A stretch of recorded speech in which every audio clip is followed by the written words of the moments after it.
Hi guys, tonight we travel backward farther than pyramids, beyond the first farmers, deep into the Ice Age, where you would probably not survive 5 minutes without a mammoth fur coat and a very stubborn will to live. Imagine this, your breath fogs instantly, frost forms on your eyelashes, and the world hums with wind so cold it sculpts stone. The stars are sharp as flint, the air metallic with snow. You stand before the mouth of a cave, smoke curling faintly from within, the only hint that warmth and life persist inside. So, before you get comfortable, take a moment to like the video and subscribe, but only if you genuinely enjoy what I do here.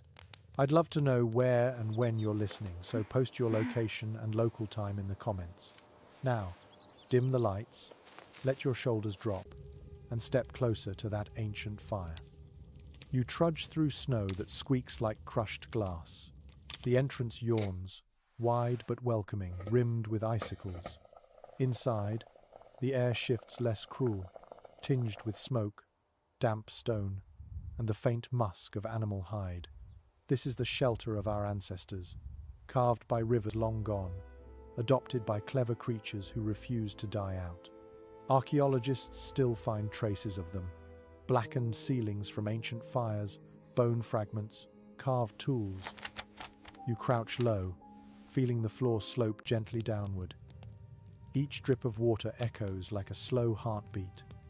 It's strange how quickly your body accepts the dark as home.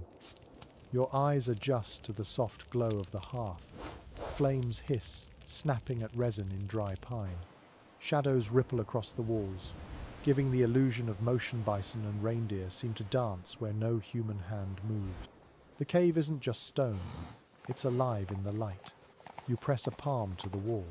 The limestone feels cool, smooth, and steady, older than memory. Early humans must have sensed that too, the way the earth seemed to cradle them. Anthropologists argue whether they chose caves for symbolism or survival, but probably both. Outside, winds howl like distant beasts. Inside, the temperature stabilizes. A modern thermostat could learn something from a good cave. Constant, insulated by rock and earth, protected from snow and predators. You picture the first families realizing this, dragging branches and skins to the threshold, sealing gaps with mud and moss. A fortress against winter, built not by architects but by instinct. You hunker near the fire and watch your breath mingle with smoke. It smells of pine resin, of damp fur, of soot that stains everything a ghostly grey. The scent might seem unpleasant now, but for them, it was safety itself, a chemical lullaby. They inhaled smoke and warmth, the opposite of cold emptiness. There's something profoundly human about that need to transform discomfort into comfort, to find softness nature offers none. You hear movement behind you, a rustle of hide, a low murmur, maybe a child half asleep. The small group stirs around the flames. A woman adds a log, sparks spiraling upward. The sound alone feels protective. No one speaks much. Breath is too precious. A man nearby sharpens a bone point slowly, rhythmically, until even the scraping seems part of a lullaby. In such nights, silence and repetition were medicine for the mind. Historians still debate whether language developed around firelight stories or the quiet companionship of shared survival. Either way, something about warmth made words feel worth the effort. You think about the first person who realized the cave could hold heat. Maybe they noticed how the walls stayed warm long after the fire dimmed, how steam rose from wet fur, how the body itself became part of the insulation. Heat isn't wasted here, it clings to every surface, saturating the air with life. Prehistoric people didn't just sleep, they cocooned themselves in an ecosystem designed by chance and improved by need. The fire dies a little. The orange core glows through ash. Heart beats slow. You imagine lying down on a bed of leaves and moss, the ceiling only a few feet above your face. The rock radiates faint warmth, the same kind you feel from an animal's flank after it's lain in the sunday. There's no pillow, no mattress, just layers of fur and woven grass. And yet, studies of skeletal remains show few signs of chronic back pain. Your ancestors, it seems, had posture perfected by necessity. Perhaps they slept deeply because they lived intensely each day of hunting and gathering, guaranteeing exhaustion that modern screens can't replicate. A drop of water lands near your head, startling you for a moment. Then you notice the rhythm. Plink, pause, plink. The cave leaks. Yes, but even that sound becomes familiar, almost soothing, a natural metronome for breathing. Prehistoric people didn't need white noise machines. They had the steady percussion of Earth itself. Imagine lying there, wrapped in pelts, muscles loose, knowing that tomorrow you'll need every ounce of energy again.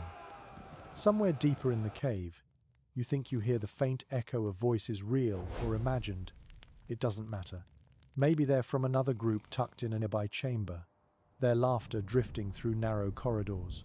The thought of others nearby is comforting. In this frozen world, community is insulation too. A single person might freeze, but a group creates a microclimate of warmth and belonging. You close your eyes.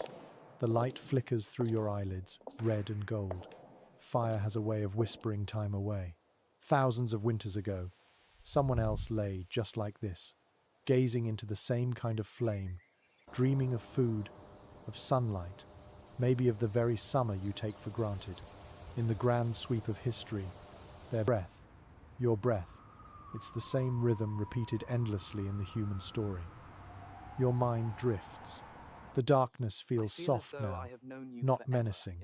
You're inside the planet itself, tucked beneath layers of stone that have seen glaciers come and go. Somewhere above, snow thickens, muffling the world to silence. Down here, the air hums gently with life, the heart of a temporary civilization flickering in orange light. It's humbling, isn't it? We've built skyscrapers and soft beds, yet none offer the same certainty against cold that this cave once gave. Here, survival and sleep were one act. You breathe, you rest, you endure.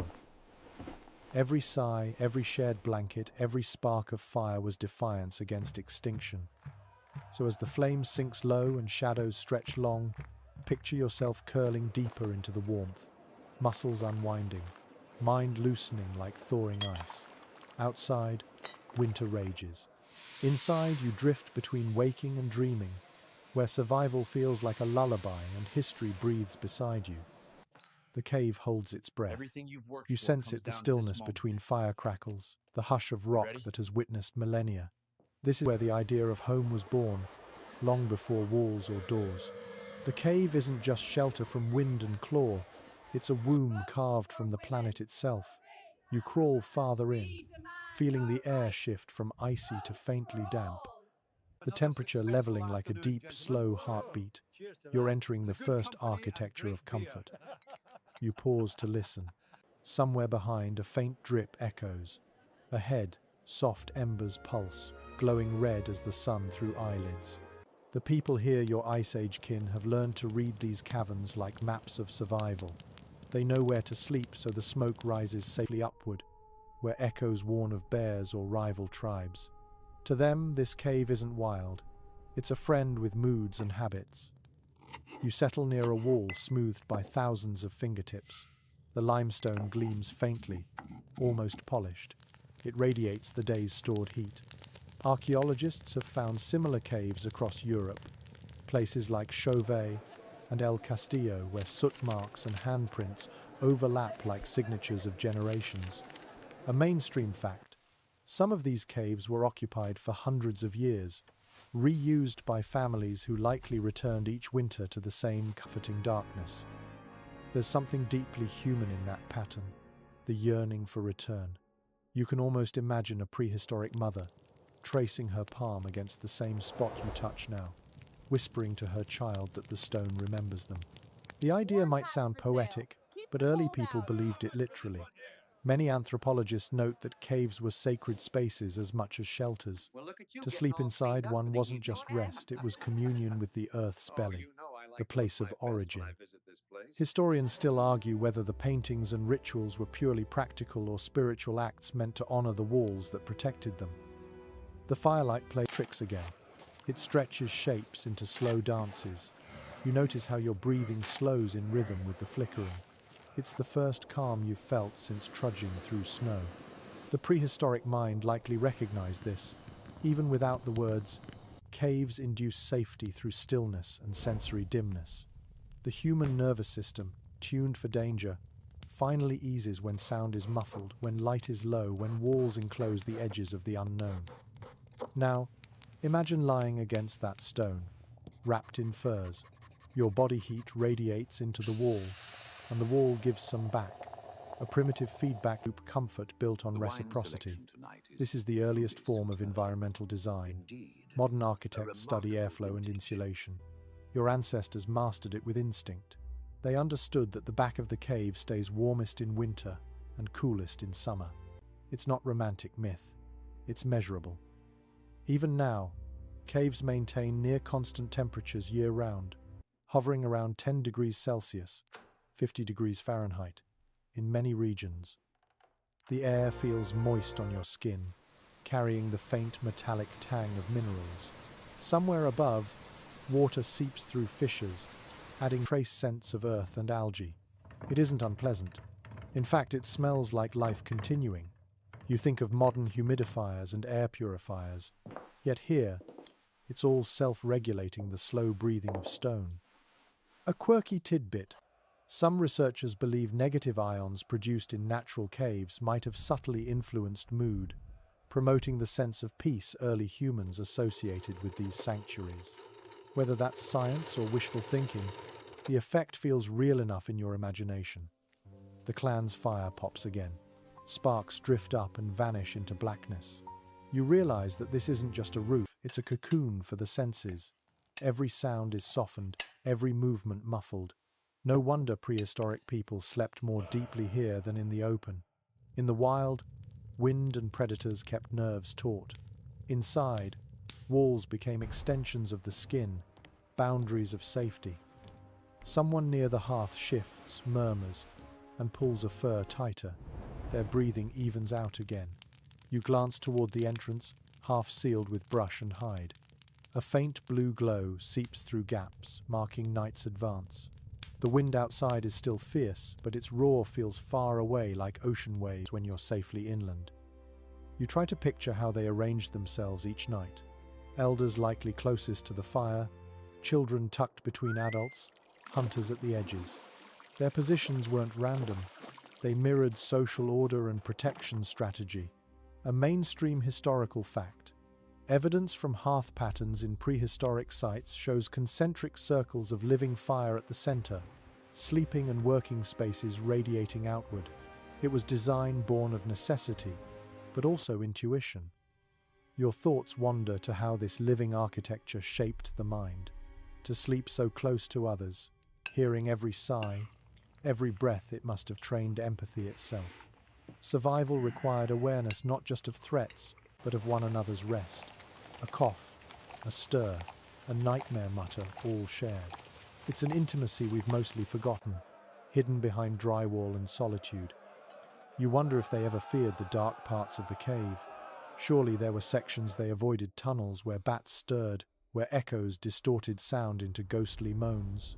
Yet even fear had its function. It kept them near the warmth, near the familiar glow. Fear defined boundaries, and boundaries defined comfort. Maybe that's the real origin of bedtime rituals, the assurance that someone had tamed the shadows for the night. You lie down on the fur bedding they've prepared, layers of grass, moss, and skin stitched crudely but effectively. It's softer than you expect. The air carries a sweet, musky odor of dried herbs, perhaps something scattered to deter insects or spirits. No chemicals, no plastic, just nature's own fabric softener. And as you exhale, you realize that these people didn't go camping. This was their daily life. Sleep wasn't leisure. It was recovery from the elemental struggle that daylight demanded. Somewhere deeper, a baby fusses, then quiets as its mother hums. The melody is low, repetitive, almost like breathing itself. You close your eyes and picture generations doing the same thing. That sound, soft human voice against the wind may have been the first lullaby. Maybe the cave amplified it, let it resonate gently through stone, a shared heartbeat for the clan. Scholars debate whether early humans truly felt safe or merely less unsafe, but it hardly matters in this moment. The contrast between deathly cold outside and radiating warmth within must have triggered a joy so profound that it bordered on spiritual. The first concept of gratitude might have been born right here, the relief of warmth, of stillness, of life continuing one more night. And so, as the firelight dwindles, you sense the cave exhale. Condensation beads along the ceiling, glowing faintly in the last light. You imagine time passing, snow piling deeper outside, while inside, breath and heartbeat continue. The stone remembers every sigh, every flicker. It is, quite literally, the memory of human comfort taking form. You close your eyes and let that memory wrap around you too. The cold can rage, the world can freeze, but inside this cradle of stone, sleep blooms like firelight, steady and ancient. The fire has settled into a glowing bed of embers, its soft orange light pulsing like the world's first heartbeat. You feel the heat on your face, the faint brush of smoke against your skin. It doesn't sting, it soothes. Your eyes follow the shadows it casts, long swaying shapes that crawl across the cave walls, merging and separating like half-remembered dreams. Fire was more than warmth to the people who lived here. It was the planet's first lullaby. You sit close enough to hear the wood sigh as it breaks down. The crackling is hypnotic, almost musical. You imagine those sounds echoed in 100 other caves across the Ice Age world. Long before clocks, firelight dictated time. When the flames burned high, people talked, repaired tools, told stories. As the light dimmed, their voices slowed, and sleep crept nearer. Most researchers agree that this nightly rhythm, the fading of light into quiet, helped shape the first consistent sleep patterns in human history.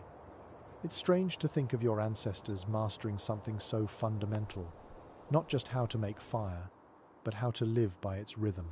The body learned to wind down with the smoke, the mind to follow its dimming light.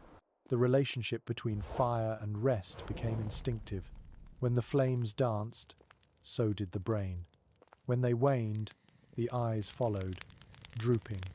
Modern sleep scientists might call it circadian alignment, but to those cave dwellers, it was simply the earth telling them, rest now. You stare deeper into the coals. Every flicker seems alive. Light wavers across the walls, and with each shift, painted bison seem to move. Horses appear mid-gallop. You can almost see why they might have believed the walls themselves breathed with spirit.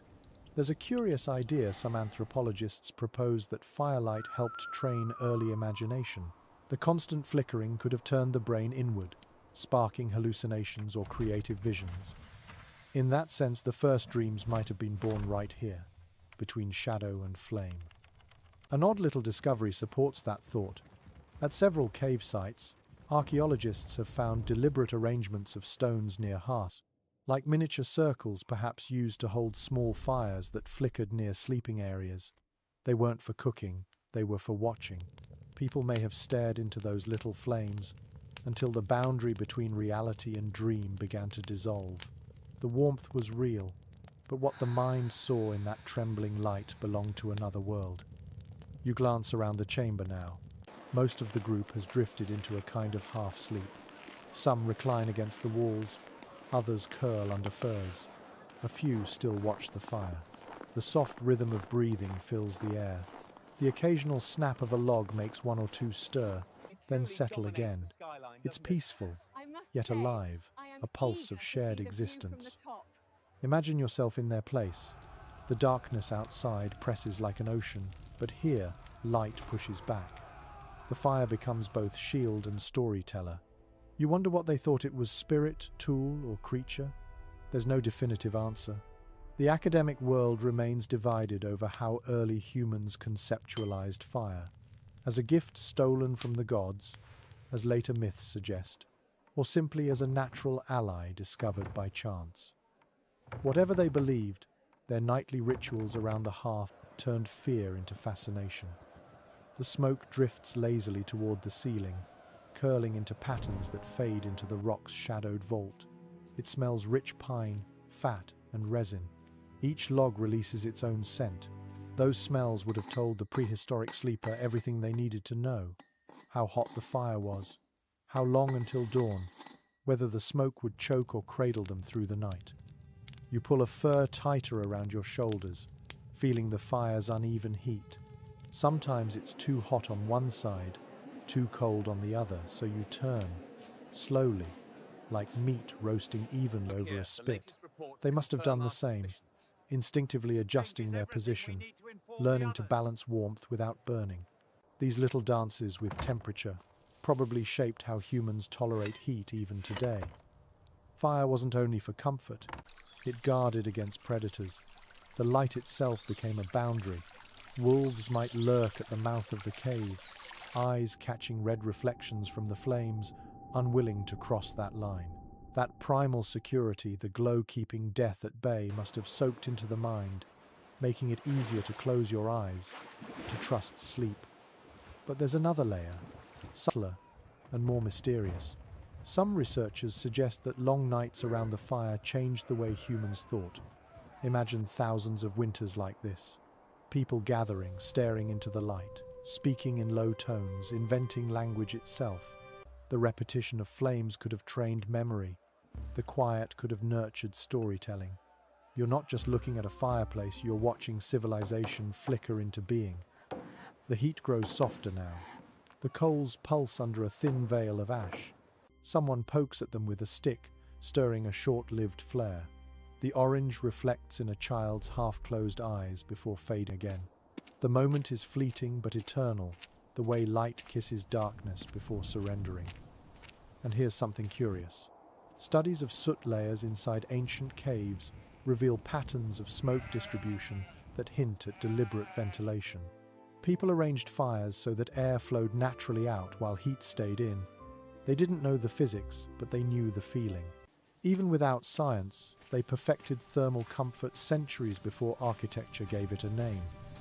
It's easy to romanticize these nights, but think of the reality too. The smoke made their eyes water. The air was thick, heavy. They coughed, wiped soot from their faces. Yet even discomfort became part of the lullaby. The body learned to relax into imperfection. Perhaps that's what real rest means, accepting that comfort is always slightly uneven, slightly smoky. You imagine yourself lying back now, gazing at the fire's last pulse. Its glow softens your eyelids, warming your cheeks. The darkness behind your eyes flickers red for a moment longer, then cools to grey. You're half in the modern world, half in theirs. Every time you dim your bedside lamp, every time you close your laptop and stare at the afterglow, you're reenacting the same ancient ritual. Light fades, mind follows, sleep takes over. And so, as the coals dim to embers, and the walls lose their colour, you feel the peace that must have filled those prehistoric hearts. The storm may rage outside, snow piling high, winds screaming through the trees, but inside, the fire hums its final tune. The Earth's first nightlight burns low, and you drift toward the same timeless slumber that once kept the human race alive. The fire's glow dwindles into a dull red, and you sense the temperature dip, a reminder that, even here, the night rules. Someone stirs to add another log, but before they do, you notice the way everybody curls instinctively tighter, pulling furs and hides close. Warmth in this world isn't a luxury, it's a strategy. You reach down and feel the ground beneath the bedding, layers upon layers of carefully arranged material. At first glance, it looks like a mess of fur and grass, but it's a masterpiece of survival design. According to findings from several cave sites in South Africa and France, early humans layered dry grass, moss, and animal skins to create primitive mattresses. Beneath the furs, they sometimes added aromatic plants, wild mint or camphor to repel insects and sweeten the air. Not bad for a people who didn't even have soap. You kneel closer, brushing your hand across the surface. It's springy, faintly oily from repeated use, and surprisingly warm. The hides above it, thick mammoth skin, reindeer pelts, maybe even bear skin, carry a musky, animal scent that would make any modern camper wrinkle their nose. But for them, that smell meant life. The heavier the fur, the safer the night. Archaeological evidence shows that these hides were stitched crudely with bone needles, each piece overlapping like shingles to trap heat. The result was a layered cocoon that could endure winters brutal enough to turn breath into crystals. You sink down onto the bedding, feeling how it molds beneath you. The combination of fur and moss gives a natural cushioning effect, soft yet stable. It's easy to see how the body would relax into this arrangement, the joints supported by uneven but forgiving surfaces. There's no uniformity, but there is comfort, the kind that feels alive. An unexpected finding from some Ice Age sites hints at an added flourish. Early people may have warmed stones in the fire and tucked them beneath their bedding before sleep. Imagine it, small pockets of heat radiating upward through the night. The first prehistoric version of a hot water bottle. It's a detail both ingenious and strangely intimate. They didn't just survive the cold, they understood warmth as something to be created, shared, and preserved.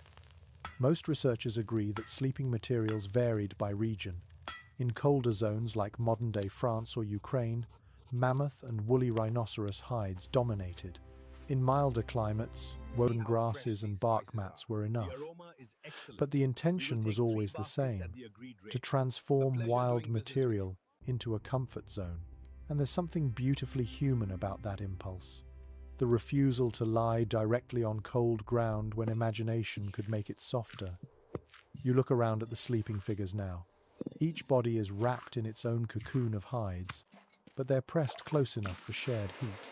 The air smells of leather, smoke, and faint sweat. You imagine the rhythm of breathing, the rise and fall of chests in the dark. Group warmth is not just physics, it's intimacy written into muscle memory. Modern thermodynamics calls it convective sharing. Your ancestors called it family. No one is entirely sure how they decided who slept where. Some scientists suggest that positions were based on kinship or skill, hunters near entrances, elders near the fire. Others think it was more instinctual, the ones most vulnerable at the center, the strong forming a ring of protection. Whatever the case, the system worked. Even in the harshest winters, their tiny worlds of warmth endured. Curiously enough, evidence of these bedding layers, compressed grass preserved under ash, suggests that families refreshed them regularly, burning old material to keep insects away. It's an early form of hygiene that rivals modern logic. Picture that, someone sweeping out a sleeping area 40,000 years ago, tidying before bed. Civilization begins not with kings or cities, but with someone deciding to clean where they sleep. The more you think about it, the more remarkable it feels. Sleep wasn't just rest, it was design. These prehistoric people engineered their nights to feel secure, familiar, even pleasant. The smell of smoke, the weight of fur, the creak of drying hide, each sensation was part of the lullaby. Their version of thread count wasn't Egyptian cotton, it was thickness of mammoth skin and the number of bodies beside you. You shift slightly, hearing the muffled crinkle of dry grass. It gives off a faint sweetness, earthy and green, even in the frozen dark. The texture under your fingers feels almost like hair, coarse yet soft. It reminds you how adaptable humans are turning discomfort into ritual, hardship into habit. We think of prehistoric life as crude, but here in the flickering firelight, it feels almost tender. And there's one more curious thought. Maybe, just maybe, those ancient sleepers had dreams influenced by their environment. The warmth, the scent, the low murmur of the clan. Some cognitive scientists speculate that sleep surrounded by natural materials might have deepened rest, synchronizing body temperature with surroundings. It's a theory still unfolding, but it hints that the best sleep might not come from a mattress at all, but from the perfect balance between body and earth. You lie back and close your eyes for a moment. The pelts press against your skin, the fire's warmth reaches your cheeks, and you hear only the slow rhythm of dripping water. This world is quiet, purposeful, patient. It doesn't ask you to conquer it, only to adapt. Somewhere outside, a gust of wind pushes snow against the entrance, but you hardly notice. You're surrounded by soft firs, by the scent of pine resin and animal musk, by the sound of steady breathing. It's the oldest kind of comfort, the one that comes from knowing you're not alone, that the cold can rage all it wants but never touch you here. And so, wrapped in the handiwork of hands long gone, you drift towards sleep again. Beneath your body lies not just bedding, but history itself, layered and warm, whispering that even in the harshest winters, humans always found a way to dream.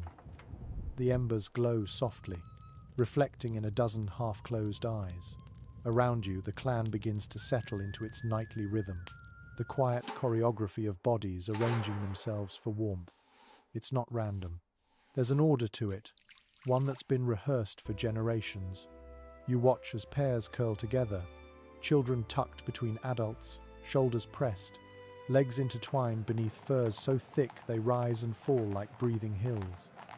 The fire burns low at the center, and everyone drifts closer until it feels as though the entire group breathes as one organism. What's fascinating is how efficient this closeness truly was. According to anthropological studies of traditional Arctic and steppe communities, shared body heat could raise nighttime temperatures by several degrees, enough to make the difference between sleep and frostbite. The prehistoric family likely discovered that without knowing any numbers at all, they learned by survival. If you lie too far from the others, you freeze. Stay near, and the night passes gently. The social design of sleep was as vital as any tool or weapon. Most researchers believe that this nightly circle around the fire built the foundation of early human empathy. It's in those quiet hours, half asleep, half aware, that the brain learns trust. You can hear another's breathing, the soft sigh when a child turns, the subtle reassurance that you are not alone in the dark. The cave smells of humanity itself: smoke, sweat, fur, and the faint sweetness of moss bedding. Yet the air isn't unpleasant. It's thick with life. A mother hums quietly to her child, a deep, rhythmic sound, almost indistinguishable from the flicker of the fire. You can imagine that sound rippling through generations, shaping the first language of care long before words like love existed. Somewhere behind the circle, a hunter shifts. His hand rests near a flint spear just in case. Even in sleep, he listens. The faintest crunch of snow outside might wake him. This was the balance they lived in: deep rest paired with constant readiness. Experts today would call it polyphasic sleep, short cycles tuned to alertness. Back then, it was instinct. A group this exposed couldn't afford the luxury of oblivion. Curiously, cave soil analysis has revealed distinct sleeping zones near ancient hearths, evidence of multiple fires burning simultaneously in large shelters. Each fire, each circle, likely belonged to a family unit within a tribe. Picture that: a cavern filled with several glowing islands of light, each ringed by its own small universe of warmth and trust. It must have looked like a constellation turned upside down, stars burning on the floor instead of the sky. There's an unexpected note found in certain sites: the presence of ochre stains near bedding areas. Some archaeologists interpret this as decoration, others as symbolic protection. The idea is that red ochre, a pigment resembling blood, represented life force or luck. Smearing it around sleeping areas might have been a way to seal safety, to keep spirits or disease at bay. Nobody can say for sure. The evidence refuses to settle the question. But you can imagine the comfort of that ritual, painting the earth to feel guarded by it. You watch the group's fire shrink to embers again. Someone yawns, a low, rasping sound, and laughter flickers briefly. Soft but genuine. Even in the Stone Age, people laughed before bed. Maybe they teased each other about who snored, or who burned the last piece of meat. Humor, it seems, is older than civilization. It warms the mind the way fire warms the body. In the dim light, you can just make out the outlines of faces. Foreheads resting against arms, lashes glinting in the orange glow. Their peace feels contagious. The mind, lulled by rhythmic breathing and flicker light, begins to soften its grip on fear. It's in moments like this that human bonding deepened not through speech or planning, but through shared stillness. Modern psychologists talk about co-regulation, the way bodies synchronize heartbeat and breath. These cave sleepers discovered it long before we named it. One man, older, murmurs something to the group, a soft grunt that might be a reminder or a blessing. Perhaps he's the firekeeper, the one whose duty it is to wake if the flames dim too low. Archaeological layers sometimes show clusters of ash arranged deliberately to restart coals at dawn. That task required vigilance and trust. The firekeeper was both guardian and lullaby, ensuring that warmth greeted the tribe when morning came. Imagine him now, blinking slowly, poking the embers with a charred stick, feeding just enough fuel to keep the glow alive. The orange light flares briefly, illuminating sleeping faces before fading again. That balance between rest and alertness might be the most ancient human skill of all. As you lie there, you can almost feel the subtle warmth radiating from others. Your shoulder touches someone's arm, their breath mingling with yours. The air vibrates faintly with shared heat. In that darkness, individuality fades. You become part of the group's heartbeat. Every inhale feels communal, every exhale protective. Outside, wind howls, frustrated. Snow clogs the entrance, muting all sound. Inside, time melts. There's no night or morning, only firelight and slumber, breath and warmth. Somewhere near the wall, a child's small hand grips a parent's fur sleeve. A tiny gesture, but one that has echoed through every generation since. The physical closeness of these nights shaped the human psyche more than we realize. When comfort depends on others, compassion becomes survival. The ability to soothe, to stay near, to share warmth, those aren't luxuries. They're evolutionary triumphs. It's entirely possible that empathy itself was born beside these fires, inside caves like this one, where a good night's sleep depended on mutual trust. So you settle in among them, feeling the pulse of shared existence. The flames shrink to a faint red shimmer, the smell of smoke thickens, and silence deepens. You close your eyes and listen. Dozens of heartbeats hum quietly in unison, as if the whole group dreams together. The air seems to glow, heavy with heat and breath and history. And for the first time in this frozen world, you understand what it means to sleep safely, not alone, but surrounded by life. The night grows heavier, and sound takes on new weight. You notice it first in the fire's quiet, the crisp pop of sap inside a log, the sigh as smoke curls toward the roof. Then, beyond that, the subtle chorus of the cave. Every drop of water becomes a note, every draught a whisper.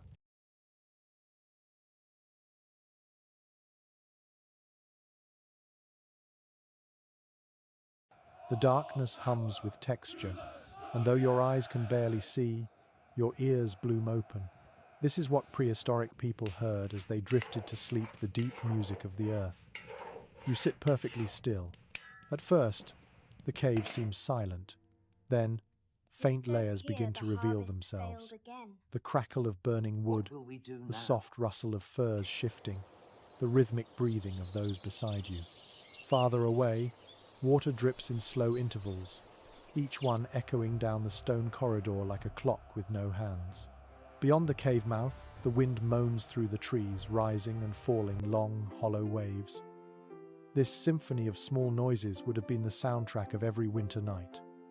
Archaeological evidence from known Ice Age dwellings shows that the acoustics of caves weren't accidental. Sound carried differently in these stone chambers, amplifying low frequencies and softening sharp ones. It created a warm, rounded resonance that soothed the mind rather than startling it. Some researchers even suggest that humans chose specific sleeping spots within caves for their gentle echo patterns. They didn't understand decibels or frequencies, but they knew how to listen.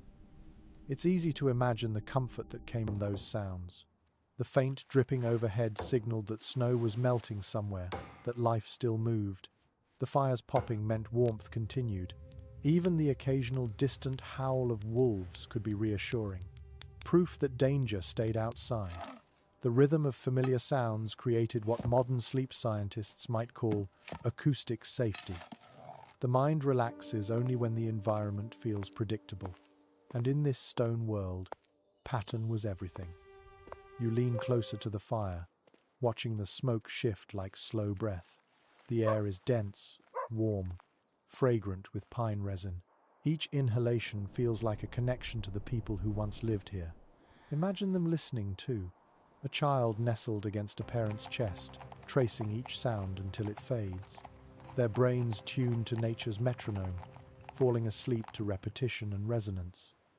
Curiously, traces of musical activity appear in the archaeological record near some of these sleeping caves. Flutes made from bird bones, fragments of hollowed ivory, even scraped stones that produce tone. It's possible that before sleep, families played soft melodies to the rhythm of the dripping cave. An odd little discovery like that suggests humans might have found peace not only in silence but in gentle sound. What began as a lullaby became one of the oldest languages in existence. The idea that music and sleep share a birthplace here is almost poetic. When the mind quiets, rhythm fills the space. Perhaps that is why even today people play rain sounds or crackling fire recordings to rest. Our ancestors taught us the formula long ago: warmth, repetition, and familiarity. You shift slightly, feeling the fur beneath you adjust. The sound it makes soft, brushing, layered is another note in the dark symphony. Someone nearby exhales sharply, then rolls over. The entire chamber changes pitch for a moment as a new rhythm takes hold. Sleep, for these people, wasn't a static act. It was fluid, moving with breath, with sound, with the life of the group. Outside, the wind gusts again, funneling through cracks at the cave entrance. The sound deepens into a low whistle that seems almost alive. The walls catch it, reshape it, turn it into harmony. It's easy to understand why some early humans may have believed spirits lived within these stones. When wind spoke, they listened.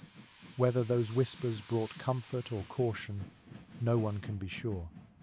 Theories about spiritual acoustics vary, but many archaeologists agree that caves shaped early imagination as much through sound as through image.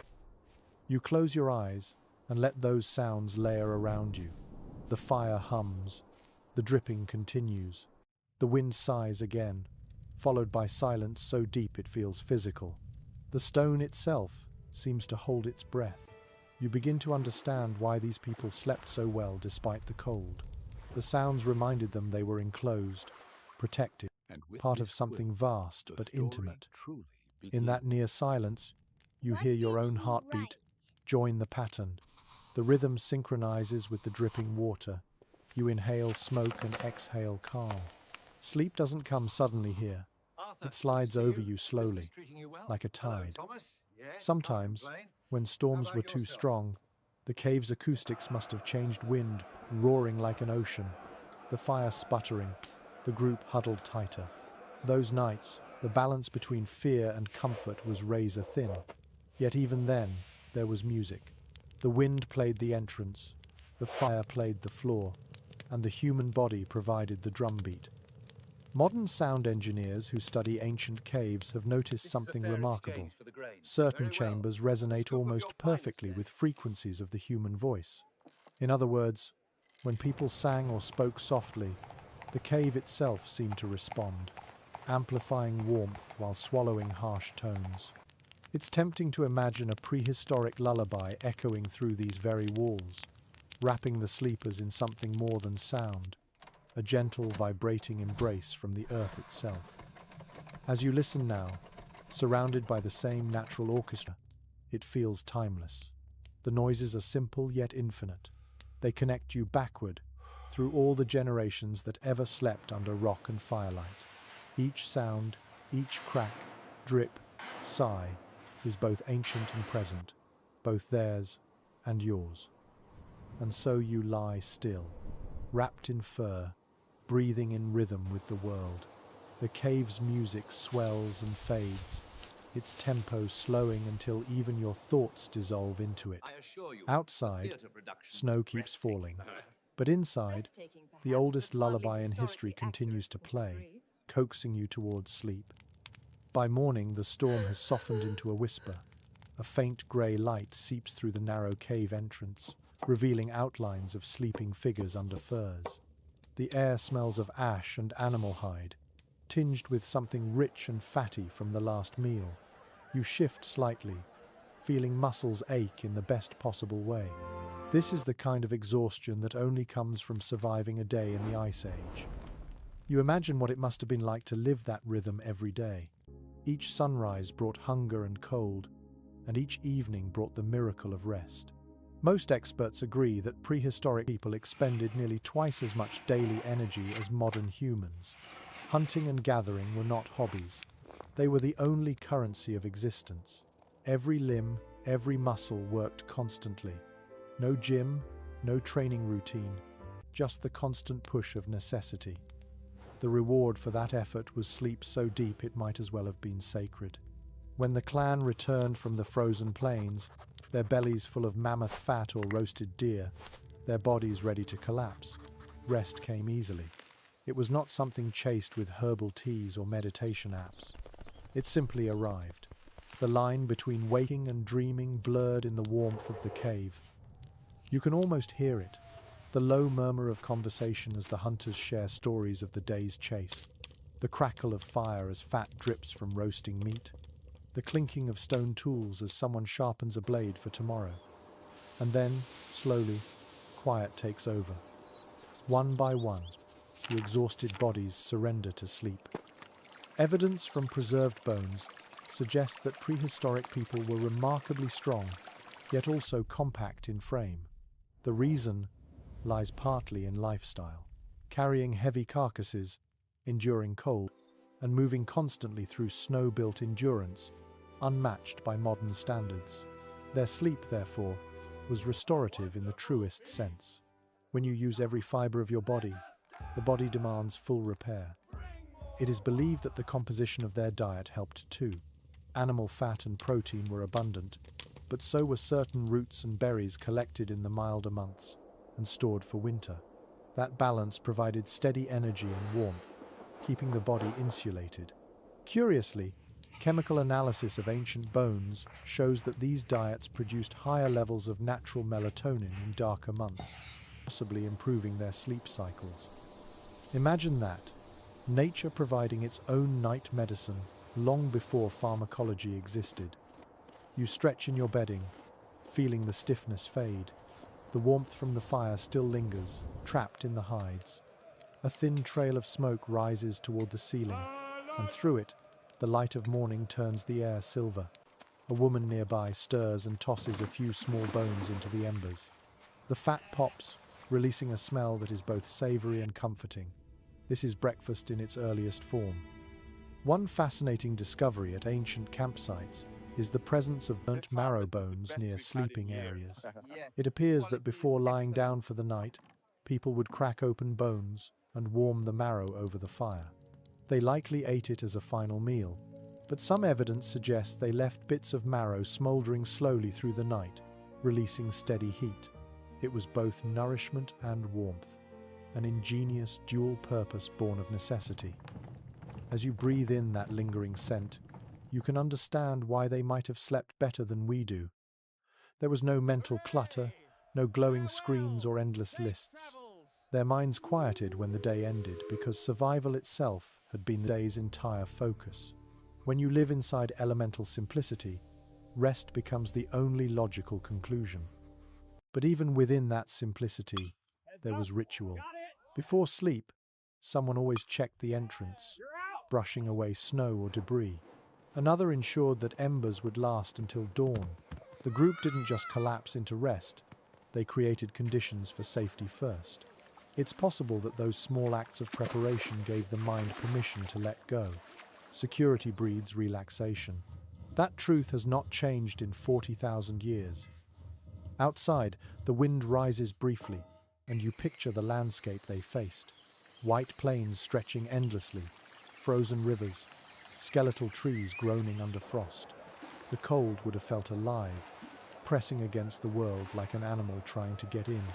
And yet, inside the cave, warmth held steady.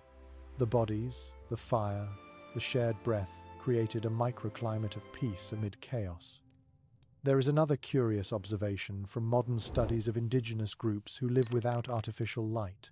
They tend to experience segmented sleep, two long phases separated by a brief waking period in the middle of the night. During that quiet hour, people often speak softly, think, or simply watch the fire. Perhaps our prehistoric ancestors did the same. Maybe they woke for a few minutes each night, looked at the glowing coals, listened to the snow outside, and then drifted back into dreams. It is an oddly comforting thought that even in a world so raw, people found time to be still, to lie between exhaustion and renewal, aware yet peaceful. The body knew exactly what it needed, and nature provided the rhythm. You shift again, eyes half open. Someone near you coughs gently. Another rolls over, pulling their hide tighter. The air is full of tiny, intimate sounds. In a few minutes, the day will begin, and with it the endless tasks of survival. But right now, in this quiet, everything is perfect. The fire gives a small sigh as wood settles into ash. You realize that the prehistoric night was not silent at all, but perfectly tuned. Each sound, each breath, each pulse of warmth wove into a pattern of rest. The kind of deep, unbroken sleep that today feels like a luxury was once the natural state of being. As dawn slowly pushes into the cave, your eyelids grow heavier again. The body, remembering its ancient design, wants to drift back to the rhythm of a world that never rushed. You exhale and let the moment hold you. The day can wait. For now, you share in the most timeless ritual of all, the sleep of those who have earned it. The day fades again into grey twilight, and the cycle begins anew. Shadows lengthen on the cave walls as the sun disappears behind the ridge. You watch as the light slowly cools from silver to blue, then to the faint, amber reflection of the fire. In this ancient world, the rhythm of sleep depends not on clocks or alarms, but on the movement of the sky. The body listens to light as though it were music, and the moon, in all her moods, is the silent conductor. You step closer to the entrance. The snow outside glows faintly under the rising moon. It is bright enough to see by, but soft enough to feel unreal, like walking inside a dream. The prehistoric world had no artificial light, no torches except the fire carried from the hearth. For early humans, night was a living thing, and the moon was its only face. Scientists today know that lunar light affects sleep patterns even now. Yet for those who lived entirely by its presence, the influence was far stronger. When the moon rose full, the world brightened, and the cave seemed to breathe with pale light. People may have woken easily, stirred by the sudden glow. The shadows on the walls shifted, and the mind filled with images. On darker nights, when clouds swallowed the moon,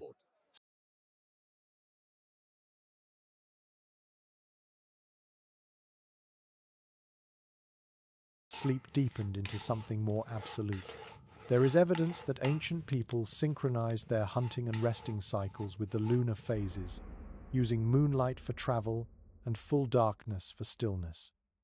They were, quite literally, tuned to the sky. Most researchers agree that prehistoric humans experienced a more natural circadian rhythm than we do today. Without artificial light, melatonin rose as soon as twilight fell. The fire's glow provided enough warmth and visibility to prepare food and talk, but not enough to delay rest. The body's chemistry obeyed the cosmos. It must have been like living in harmony with a great invisible clock that never faltered. You step back inside, feeling the change as soon as you leave the moonlight. The cave absorbs sound again, absorbs time itself. Someone near the fire tosses in a bundle of dry moss. It flares briefly, throwing gold light across the walls, before sinking into a steady burn. Shadows flicker and retreat. The people inside adjust instinctively. gathering closer, eyes reflecting the alternating gold and grey of fire and moon. There is something mesmerizing about how light behaves here. It dances with the walls, soft faces, blurs edges. The human mind, half awake, begins to see patterns. That is how dreams might have started, not in deep sleep but in this twilight state, where flame and moon weave together. Some cognitive scientists suggest that our earliest imaginations were shaped by the way our eyes and brains adapted to dim, shifting light. The nervous system relaxed, and thought began to wander inward. Outside, an owl calls once, its echo stretched and distorted by the cave's hollow. The sound lingers in the air. A child stirs, then settles again, lulled by the repetition. For people who lived here, every night carried these cues. The owl's call, the rising mist, the cooling of the air, all signaled the same truth. It was time to let the world move on without them for a few hours. There is a curious detail observed in certain cave sites. Traces of soot on ceilings suggest that early humans adjusted their fires with remarkable care. They knew how to dim flames deliberately, burning smaller embers at night to reduce both smoke and glare. The goal was a soft, steady glow that would not disturb sleep but would keep predators away. This delicate balance between light and dark shows a deep understanding of how environment affects rest. Even without language for it, they had mastered the psychology of calm.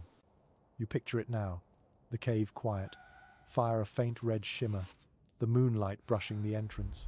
Each person in the group positioned like planets around a sun, orbiting the warmth. The pale light moves across sleeping faces, tracing the curve of a cheek, the rise of a shoulder under fur. There is beauty in this balance of shadow and silver. It feels ancient and familiar at once. Modern researchers continue to puzzle over whether early humans dreamed differently than we do. Perhaps their dreams were brighter, filled with landscapes they knew intimately. Maybe the moon, with its rhythm of waxing and waning, found its way into their subconscious, shaping myths that would later become stories of gods and monsters. The evidence cannot tell us, but imagination can. You tilt your head back, eyes half closed, watching the play of reflection on the cave ceiling.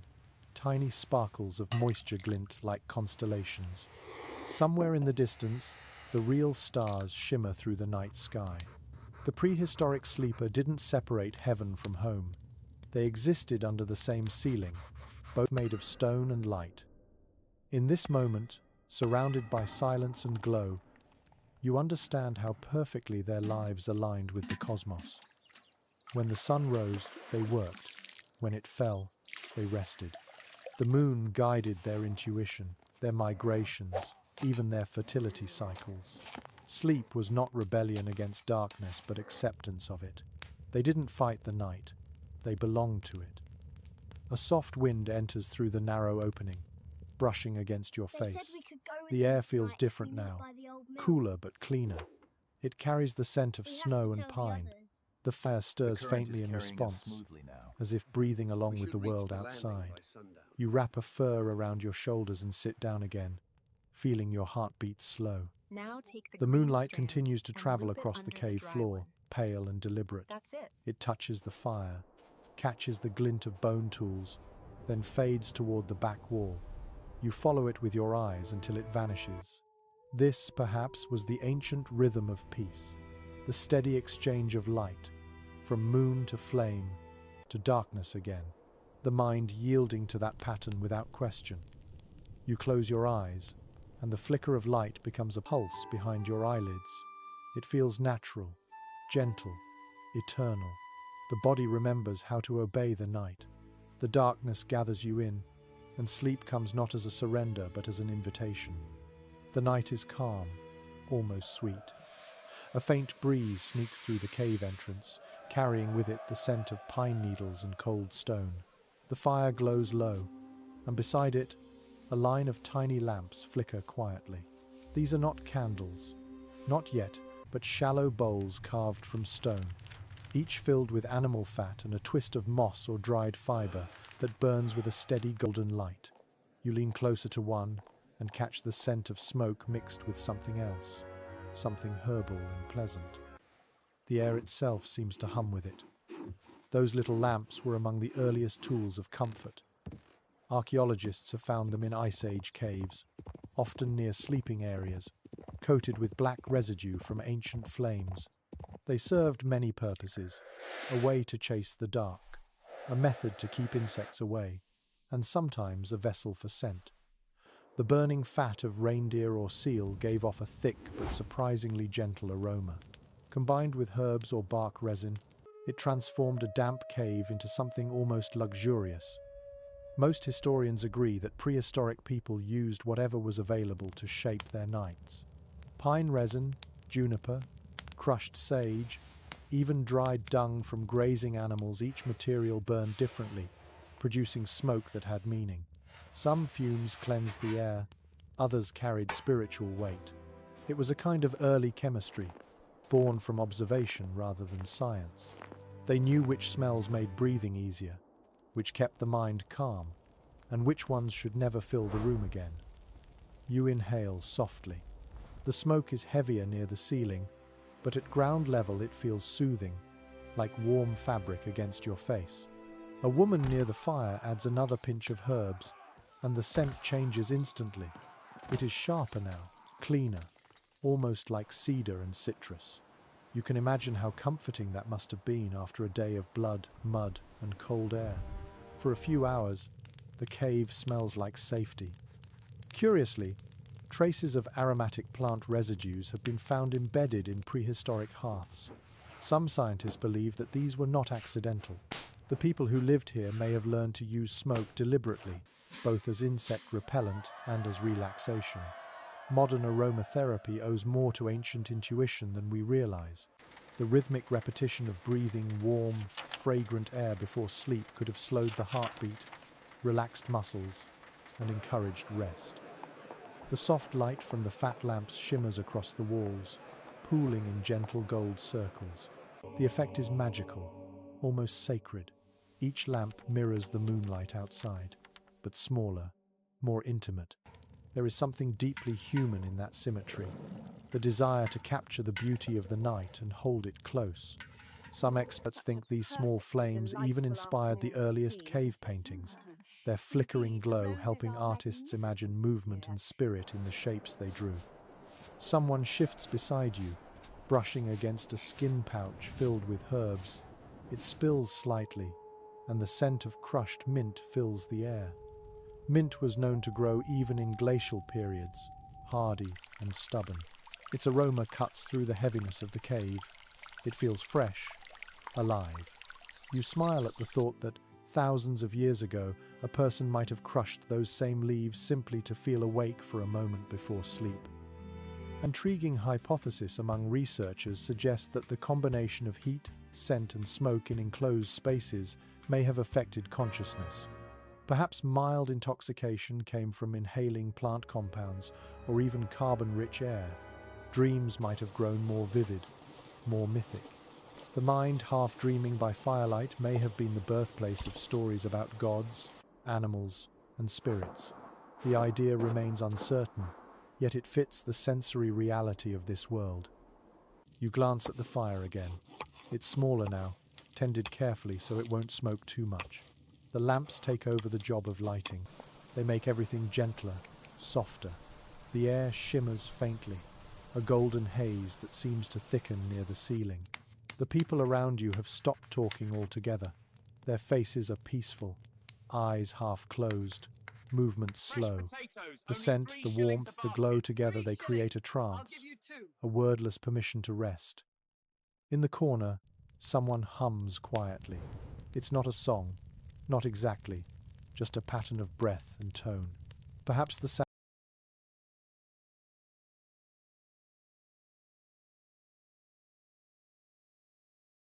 sound helps synchronize the group, a final reminder of safety.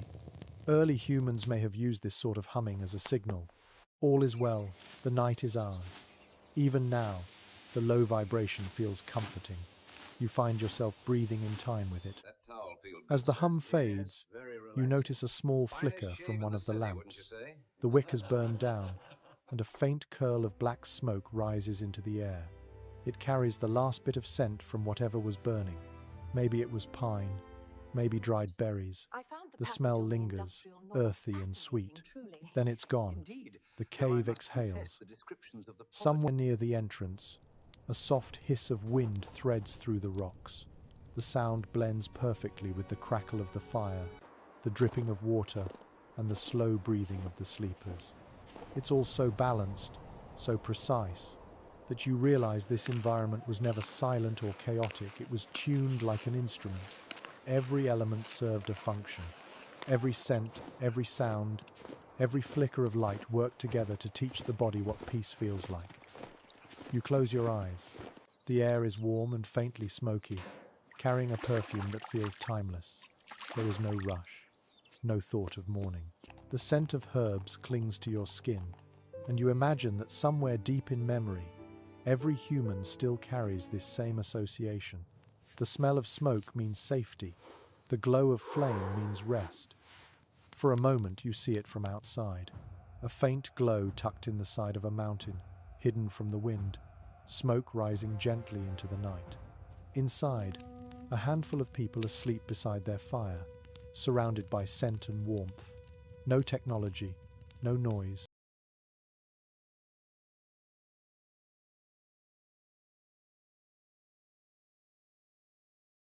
No rush, just pure, earned stillness. The smoke curls once more before fading into the dark. It leaves a silence that feels like peace itself. You breathe in deeply, feeling the warmth settle into your chest. And for a long while you stay that way, suspended between scent and sleep, between the ancient world and the one that still dreams of it.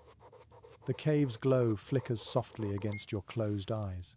You can still feel the warmth of the fire, but the air carries a cooler undercurrent now. A shift in the wind makes the entrance sigh. Somewhere in the far distance, a wolf calls. It is long, rising, and low enough to vibrate through the floor. You are not alone in the night. No one ever truly was. Every clan knew that safety depended not only on walls of stone, but on watchful hearts. Someone always stayed half awake, listening to the wilderness breathe. It might have been the eldest hunter, or perhaps a young one eager to prove himself. Sometimes two took turns, their drowsy minds hovering between vigilance and dream. This was not paranoia. It was survival-made ritual. Archaeological evidence of burnt charcoal trails leading toward cave entrances suggests that the fire was not left unguarded. Small piles of embers often appear in shallow pits near openings, as though someone kept a smaller flame alive there to deter animals. Most researchers believe this was the watchfire, tended throughout the night. Its glow cast just enough light to reveal movement outside without drawing predators in.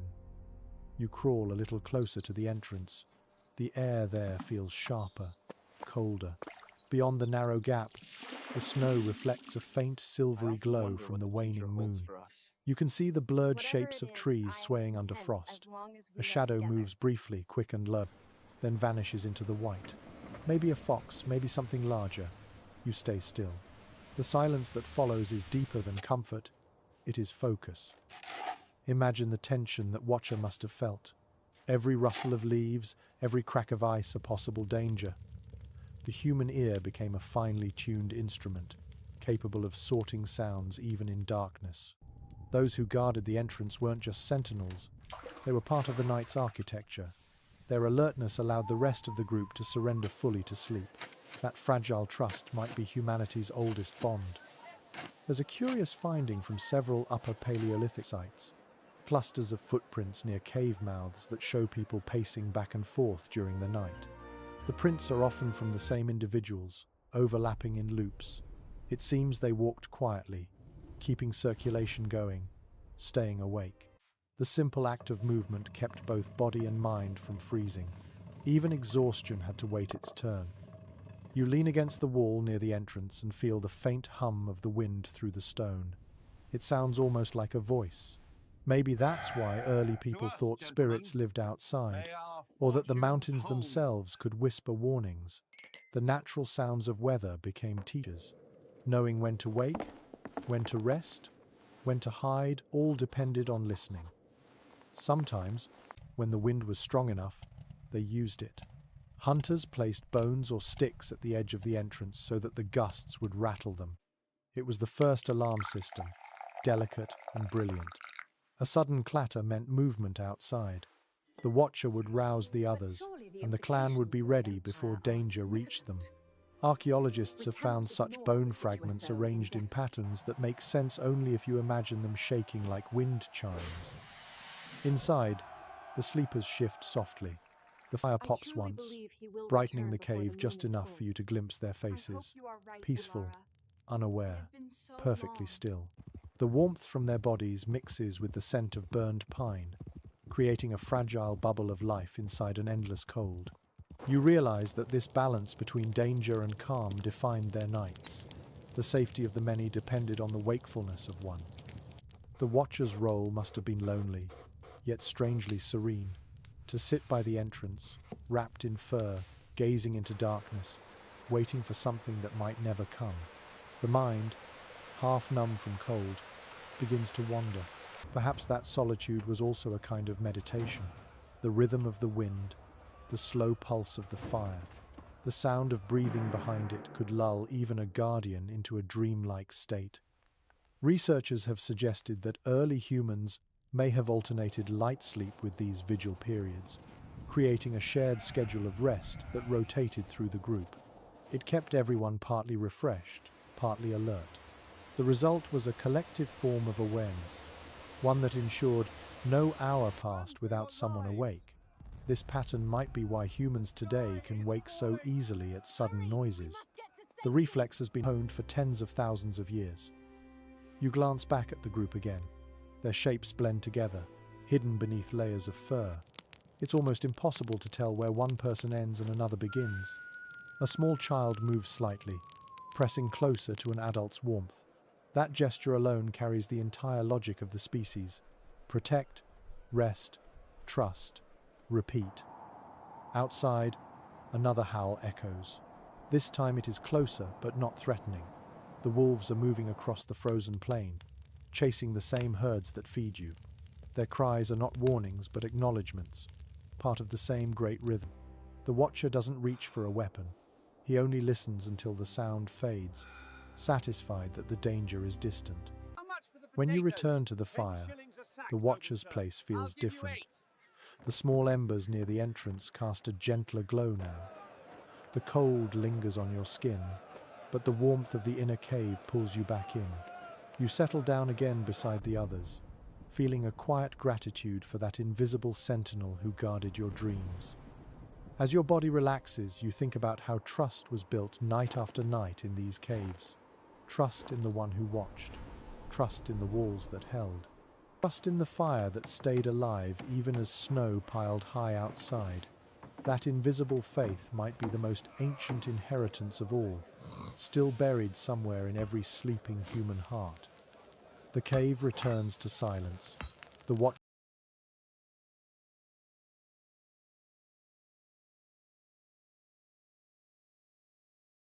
stretches, eyes heavy now, and for a moment even he drifts between worlds, the line between awareness and rest dissolving. Outside, the night goes on, endless and cold, but inside the glow remains, steady and human. Morning drifts into the cave like a pale breath. The fire is only smoke now, its ashes still warm, and the scent of char lingers in the air. The clan stirs slowly, stretching under hides, blinking at the dim light creeping across the walls. Their faces are soft, not fearful, touched by a peace that comes from survival. Each one has slept, dreamed, and woken still alive. You notice how they move carefully, quietly, as though the dream world has not fully released them. For these people, dreams are not imaginary diversions. They are messages, glimpses of other realities that blend with the physical world. It is widely accepted among anthropologists that prehistoric communities viewed dreams as real experiences, not illusions. What happened in sleep mattered just as much as what occurred in daylight. The woman who tends the fire gathers ashes into a circle, whispering something under her breath. Perhaps it is gratitude for the warmth that carried them through the night. A man nearby rubs his eyes and begins to speak softly, recounting something he saw while asleep. His gestures are animated, tracing the shape of an animal in the air. Others listen, nodding slowly, their expressions curious but calm. They treat his words not as fantasy, but as report. This act, retelling the contents of dreams, was likely a ritual repeated every morning. It allowed the group to interpret their inner worlds collectively. One person might describe chasing a reindeer through snow, another falling into dark water, another flying above mountains. These weren't just stories, they were signs. Dreams might foretell weather, warn of danger, or bless a hunt. Early humans built entire cosmologies from what their minds conjured at rest. You can imagine it clearly now. The dreamers speaking by the fading fire, their voices low and rhythmic, their hands drawing invisible shapes in the air. The smoke curls upward, connecting their breath to the cave ceiling, to the unseen world beyond. Maybe they believed that dreams rose into that smoke and lingered there, waiting to return another night. An intriguing clue found in painted caves supports this idea. Some of the most vivid animal depictions appear in chambers where sleeping and dreaming likely took place. Scholars have long debated whether those paintings were created after dreams, as attempts to capture visions seen in sleep. It's possible the artists used the walls not only as decoration but as memory, the first human attempt to record the dreamscape. You close your eyes and try to imagine what they saw. In that flickering half-dark, shapes could easily shift into living things. The outline of a bison in shadow, a streak of red ochre glowing like fire. Perhaps their dreams and their surroundings blended until there was no clear border between imagination and stone. Modern neuroscience tells us that dreams serve the brain's need to process emotion, memory, and fear. But for these early people, dreaming was sacred dialogue. The hunter's vision of the mammoth might mean luck. The child's nightmare of water might warn of a thaw and flood. Every image had weight. The group interpreted these signs together, making decisions that shaped their survival. You think about how comforting that must have been to wake from a strange dream and find a circle of people ready to listen, to help you decipher it. The idea of solitude didn't exist here. Even the mind's most private theatre belonged to the community. Some experts believe that such rituals also reduced anxiety. Sharing dreams helped the group release fear and strengthen cohesion. It turned personal confusion into collective story. Each morning they rebuilt meaning together. Maybe that's why their nights, no matter how cold, ended with a kind of optimism. They had survived, yes, but they had also imagined. One peculiar discovery from a cave in northern Spain reveals traces of red pigment near hearths, as if people sprinkled color onto embers. The residue suggests a mixture of ochre and animal fat, producing sparks of crimson when burned. No one knows exactly why, but some think it was symbolic, perhaps a way to send dreams skyward as light. The interpretation is uncertain, but the image it paints feels deeply human. You open your eyes again. The group still sits together, listening to the last storyteller. His words flow softly, steady as the trickle of water down the cave wall. His voice carries through the chamber and fades. When he finishes, silence settles again, but it feels charged, meaningful. Everyone looks at the fire, their faces thoughtful. The night has spoken, and they have heard. The more you watch them, the more you realize that dreams gave shape to their waking world. The hunt, the weather, the birth of children, all these might have been influenced by what someone saw while asleep. In this way, the boundary between night and day was thin, fluid. Life itself was a cycle of vision and action, like breathing in and out. You stretch your legs, feeling the cool stone beneath your palms. The surface is rough but grounding. Maybe this is why prehistoric people slept so deeply. Their dreams were not distractions, but extensions of life itself. The body rested while the mind continued the day's work, hunting, fearing, loving in a softer form. The fire flares as someone stirs the ashes. The smoke twists into the air again, catching a shaft of pale sunlight from the entrance. It looks almost alive, like a messenger between realms. The dreamers rise one by one, gathering tools and hides. The day begins anew, built on the stories of the night. You sit for a moment longer, watching the last wisp of smoke drift upward. The cave grows quiet again, but you sense that even in silence it remembers. Every sigh, every whispered dream lingers in the air, echoing softly, like the pulse of the earth itself continuing to dream long after its children wake. When twilight returns, the cave glows again with firelight. Shadows begin their slow dance along the stone walls, sliding over ancient carvings and stains of red ochre. The air hums faintly with smoke and the soft rhythm of hands grinding pigment. Someone near the fire lifts a flat stone and spreads color across its surface with a bit of animal fat, creating a paste that glistens like wet clay. Tonight, before sleep, the clan paints. In this world, art is not separate from survival. It is woven into it. The same hands that skin animals, that hunt, that build fires, also draw with astonishing delicacy. Most archaeologists agree that painting was not entertainment but ritual, a way to shape meaning in a place that often felt merciless. To paint the hunt might ensure its success. To trace the image of a mammoth might capture its strength. These gestures were acts of hope, and perhaps acts of gratitude too. You crouch beside one of the artists.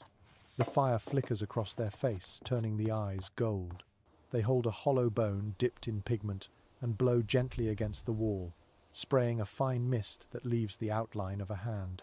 The mark is bright red, as vivid as blood. It looks startling against the grey rock, almost alive. The painter pauses, studying it as if waiting for the stone to breathe back. There are thousands of such handprints across Ice Age caves. Some are small, belonging to children. Others are large, bold, reaching high where only someone standing on another's shoulders could have placed them. Each print is a declaration. I was here. I existed. Even in a world of danger, people wanted to leave proof of their presence. The fire hisses, and the glow shifts again. The walls ripple with light, making the painted animals seem to move. A bison lowers its head, a horse gallops, a reindeer leaps across stone. This illusion is unintentional, yet breathtaking. Researchers studying these caves have suggested that the flicker of flame was part of the design. The movement of light made the art come alive, a performance each night before sleep. The act of watching might have calmed the mind, turning imagination into meditation. You glance at the group gathered near the painter. They watch silently, breathing slow. A child rests against their mother's arm, eyes wide. The fire's warmth touches their faces, while the images shift and shimmer above them. In a sense, this is their version of a bedtime story. Instead of words, there is light and shadow, paint and movement. An odd finding in one site shows small soot marks near painted figures, as if someone waved a torch deliberately back and forth. The gesture may have been intended to animate the drawings, a primitive form of storytelling. It might also have been spiritual, a way to invite the spirits of animals into the cave, to share their strength before the night's rest. No one truly knows, but the idea feels right. The smell of pigment fills the air. It is earthy, metallic, sharp with iron oxide and clay. Your tongue tastes it faintly as you breathe. The artist dips a finger into another mixture, this one black, made from crushed charcoal and animal fat.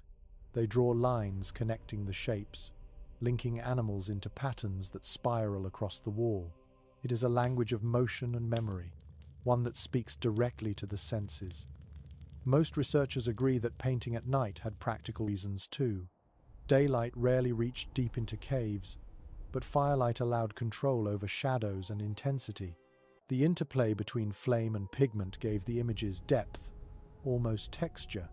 Watching these creations in motion could have prepared the mind for dreams, easing the transition between consciousness and imagination. You move your hand across the cool wall. The stone holds warmth from the fire only near its surface. Beneath, it is cold, eternal. The contrast between warmth and chill feels almost symbolic, as if the wall itself were a boundary between the living and the spirit world. Some experts think this idea shaped why they painted deep inside caves rather than at the entrance. The deeper chambers were closer to mystery, places where sound echoed differently and the air felt still, sacred. The painter finishes another line and sits back, breathing hard. The color glows wetly for a moment before darkening as it dries. The group murmurs softly, admiring the new figure. Then, one by one, they settle into their bedding again. The act of painting has quieted them, as though the ritual drained the day's remaining energy. You lie down and watch the fading reflections on the walls. The paint bison seems to drift slowly through the haze of smoke, its outline flickering like the edge of a dream. The rhythmic sound of the fire returns to dominance, steady and low. Someone coughs gently, another person sighs. The night folds over the group like a thick blanket. Perhaps the reason they slept so well was that their minds were emptied of fear by creation. Making something beautiful out of dust and fat might have been the purest form of peace. It gave the illusion of control in a world that otherwise offered none. That sense of harmony between work and rest, between body and imagination, may have been the foundation of human resilience. As your eyes close, you picture yourself tracing a line of paint along the rock. Your breath mingles with the smell of pigment and smoke. The wall seems to pulse faintly, as if alive with the dreams of all who ever slept here. Outside, the wind hums through the valley. Inside, art and sleep blend together, each feeding the other, until the distinction between them disappears entirely. The fire burns softly tonight, its glow reaching the far corners of the chamber. The air feels unusually gentle, warmer than the night before. You notice the arrangement of the sleepers more clearly now. Children lie close to the center, wrapped in softest hides, while the elders rest along the outer curve near the walls where the air is cooler but still safe. Between them stretch the hunters and mothers, forming a protective circle around the young. It is not a rule written anywhere, but a rhythm everyone knows. Family in this world is not a matter of words or ceremony. It is a shape, a pattern repeated every night until it becomes as natural as breathing. Modern research on Ice Age dwellings suggests that extended families often slept together in large communal spaces.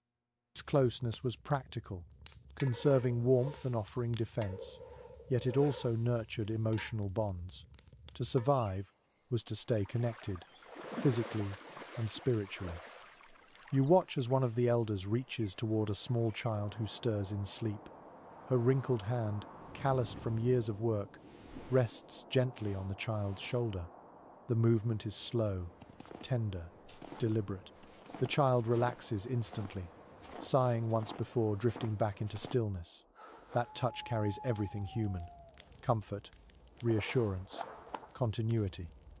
In the half-light, you see how faces reflect the same calm expressions despite the hardships outside. The children's cheeks flush with warmth, their hair tangled but soft. The older ones murmur quietly before silence returns. It feels like the entire group breathes in unison. This simple harmony is what civilization will later name community.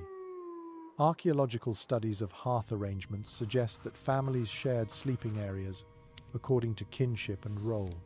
Elders often stayed near the fire, not for privilege, but to monitor its life through the night. Their fading strength found new purpose in watching over others. That subtle balance between usefulness and care reveals a truth we still recognize. Even in the harshest environments, belonging is a form of survival. The smell of smoke thickens again as someone adds a log. Sparks leap upward and fade, mirrored by a few sleepy blinks from children near the flame. They whisper softly to one another, their voices like ripples in a pond. The sound makes the air feel alive. Some scientists propose that such low murmurs during shared sleep may have been the earliest form of language training for young minds. In listening to half-dreamed conversations, children absorb patterns of tone and rhythm long before formal speech existed. You imagine how it must have felt to grow up here, each night a lesson in warmth, security and rhythm. The lullabies of parents were not always sung. Sometimes they were gestures, breaths or gentle taps against fur. Repetition itself was soothing. The heartbeats of those nearby became the first music a child would ever know. The social structure inside these caves shaped the roots of empathy. When people live this closely, every small sound matters. A sigh, a cough, a restless turn, each one draws response. One person shifts a blanket, another reaches to adjust a fur. Even in darkness, they attend to one another. That attentiveness trained generations to sense others' needs instinctively. Some psychologists today think this is where compassion began, in the quiet hours of shared sleep. You glance toward the elder again. Her eyes are open, reflecting faint orange light. She hums under her breath, a melody so soft it almost blends with the crackle of fire. The tune repeats without hurry, simple and low. Maybe it is a song from her own youth, a thread that connects decades of winters. Her hum carries across the group until even those already half asleep seem to breathe in rhythm with it. A curious discovery from one archaeological site reveals beads and carved bones found near bedding layers belonging to older women. It suggests that they kept small objects of memory close while sleeping, perhaps charms or tokens of children lost or grown, objects of tenderness, worn smooth by fingers in the dark. These were not ornaments for display, but reminders of connection, tiny proofs of love in a world that could take everything else. The fire sighs again, settling lower. Someone near the entrance adjusts the hide curtain to block the chill. The gesture wakes few others briefly, but they soon settle again. The group's formation holds steady, a living sculpture of protection. You can almost feel the warmth radiating through the shared space, thick and steady like a heartbeat that belongs to everyone at once. There is something profoundly human about this arrangement. The very shape of it, elders guarding the fire, parents in the middle, children in the heart, has echoed through all eras. The tents of nomads, the longhouses of early farmers, the small apartments of cities all mimic the same principle: safety through nearness. In this simple pattern, comfort finds its purest form. You let your gaze drift upward to the dark ceiling. Soot stains trace faint spirals where smoke has escaped for years. The air hums quietly, alive with the memory of voices and breathing. The scent of cooked meat lingers faintly, mixed with pine and ash. You close your eyes and imagine the weight of those layers of sound and smell pressing gently on your senses. Perhaps this closeness explains why they slept so deeply. Each heartbeat reinforced another, creating a chorus of reassurance. Even fear, that most primal companion, lost its edge when shared among many. The collective warmth and rhythm became a barrier stronger than any wall. The child stirs again, turning toward the elder's side. A small hand finds hers in the dark. She squeezes gently without a word. That touch, fragile and timeless, bridges generations. It reminds you that comfort does not come from walls or fire alone. It comes from proximity, from the shared promise that you are never alone in the dark. The fire glows a last time, steady and red, before dimming. The hum fades into silence. The circle of sleepers remains unbroken, a living symbol of connection. You close your eyes, feeling that same warmth reach across time. For a few quiet moments, it feels as though the entire human story rests beside you, breathing softly in the dark. Outside, the winter deepens beyond anything you have yet felt. Snow falls so heavily that it muffles the world, softening even the echo of wind. The air holds no scent, no movement, only white silence pressing against the mountain. Inside the cave, the fire burns brighter than usual, its glow the only defiance against the cold. Tonight, the people face a test that will stretch the limits of endurance. The storm has raged for days. The entrance is nearly sealed by snow, leaving just a narrow vent through which smoke escapes. The light that filters through it is faint and grey. Yet inside, the clan works with quiet precision. This is not their first great winter, and their knowledge has been shaped by generations of survival. Archaeological evidence from deep cave settlements shows adaptations made to withstand extreme cold. Stones arranged to reflect heat inward, Animal hides stretched over openings and narrow corridors chosen to trap warmth. Each decision was a masterpiece of instinctive engineering. You watch as the group reinforces the hide that seals the entrance, securing it with heavy bones. Others drag pieces of wood closer to the fire, feeding it in short intervals to maintain an even burn. The heat rises, meeting the cool air that leaks from outside, forming a mist that hangs just above your head. Every breath feels thick, every movement deliberate. This is not comfort anymore. It is resilience turned into ritual. One man takes a hollowed log and sets it near the fire, filling it with glowing embers. Soon the heat spreads through the wood, creating a gentle, radiant warmth that lasts for hours. It is an early version of central heating, a brilliant improvisation that archaeologists still puzzle over. How did they understand heat transfer so precisely without ever naming it? The answer lies in observation. Thousands of nights spent watching flame and stone taught them what worked. The smell inside the cave changes as they burn different woods. Pine fills the air with its sharp, sweet resin. Birch adds a faint tang, and occasionally someone throws in dried moss that sizzles and smokes quickly. The layers of scent create an atmosphere that feels both protective and strangely soothing. Fat lamps flicker along the wall, their small lights multiplied by wet stone. The shadows sway, and the illusion of movement comforts the eye. A woman near the fire prepares the bedding. She shakes out furs that have grown damp, laying them in thick, overlapping layers. Beneath, the old moss is replaced with fresh straw stored at the back of the cave. She works quickly, her hands practiced. When she finishes, she spreads a hide at the edge of the fire for a small child to rest on. The child curls up instantly, already half asleep despite the noise of the storm outside. The others gather closer. The fire crackles, throwing bursts of warmth into the air. Someone stirs a pot hung above the flames, its contents a mixture of fat, bone broth, and dried roots. The smell fills the chamber. This meal, rich in calories, is designed not for pleasure but for survival. The thick liquid coats the throat, warming from within. They eat slowly, savoring each sip. When the pot is empty, silence returns except for the rhythm of wind and fire. In a corner, the eldest of the group adjusts a fur curtain hung between two rocks.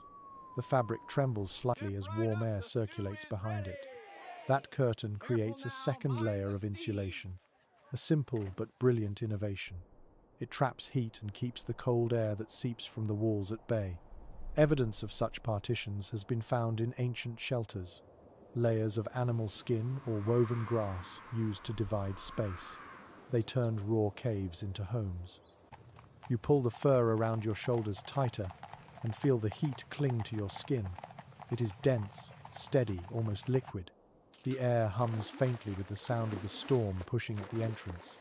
Yet inside, there is calm. The people have done everything they can. The rest is patience. One of the hunters sharpens his spear by the fire, more from habit than need. The sound of stone against bone echoes softly. Another sits beside him, weaving sinew into cord for future traps. Even trapped inside, they find purpose. It keeps fear from taking root. The act of working through danger is its own kind of courage. Suddenly, a gust of wind forces its way through the narrow vent. The fire flickers wildly, and a few sparks leap into the air. For a moment, the cave brightens. Faces glow with orange light, eyes wide. Then the flame steadies again, and a long breath escapes the group all at once. Relief ripples through the air, unspoken but shared. The storm is testing their defenses, and for now, the defenses hold. Experts studying soot layers in Ice Age dwellings have found intervals where smoke buildup nearly vanished, suggesting advanced control of airflow. These people learned to shape the invisible currents that moved through their shelters, creating equilibrium between heat and air. Their survival depended not on brute strength, but on understanding how the world breathed. Hours pass, and the sound of the wind lessens. The fire burns lower now, reduced to a soft glow. The group begins to settle again, lying close beneath heavy furs. The storm has not yet ended, but fatigue wins over fear. One by one, their breathing slows. The crackle of embers becomes the night's only sound. You listen to it carefully, feeling the pulse of warmth against your cheek.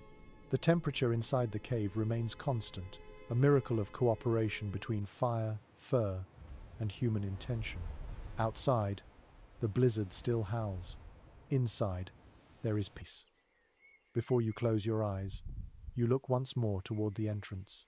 The hide still holds, the snow piled high against it now glistening faintly in the dim light.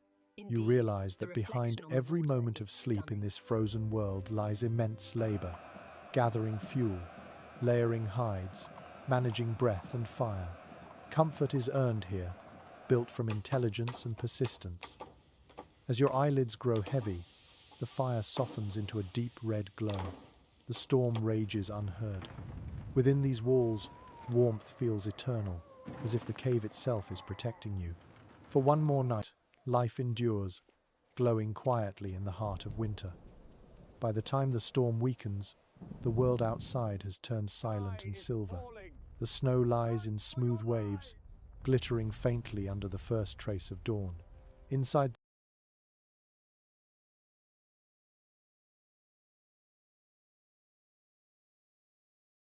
the cave, you can feel the change before you see it. The air softens, the smell of smoke thins, and the people begin to stir with that special relief that follows danger. When the worst has passed, the human heart remembers how to laugh. At first, the sound is small. Someone mutters a sleepy complaint, and a soft chuckle answers from the other side of the fire. Soon, the tension that gripped the group for days begins to melt. Smiles appear, voices rise, and for the first time in what feels like weeks, you hear laughter that isn't nervous or forced. It rolls through the cave like sunlight finally breaking through clouds. Every clan that survived the Ice Age understood the value of this release. Most historians agree that humor was as vital as food or warmth. Jokes and teasing helped dissolve fear and rebuild courage. A shared laugh could turn exhaustion into energy. It reminded everyone that even in a world of hunger and frost, joy was still possible. You watch a hunter sitting cross-legged by the fire, pretending to scold the embers for sleeping too long. His voice is exaggerated, his gestures wide, and the children burst into giggles.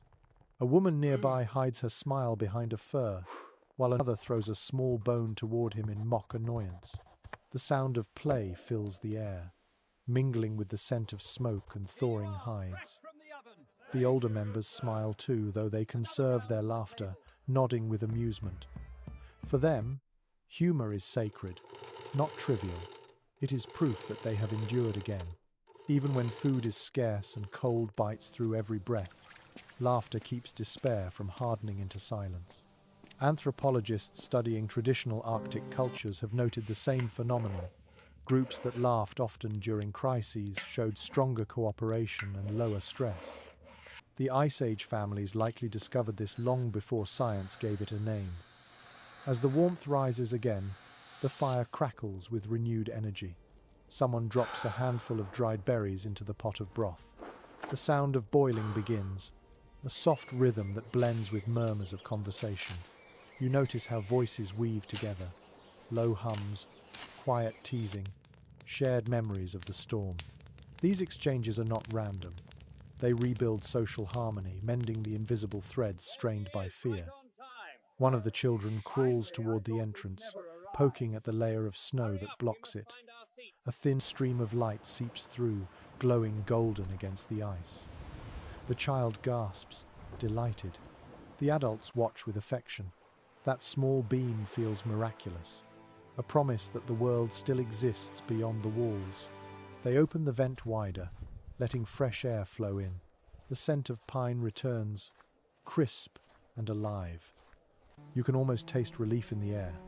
It smells like melting frost, like animal fat cooling after the fire, like clean breath. People stretch and move about, adjusting their layers, checking supplies.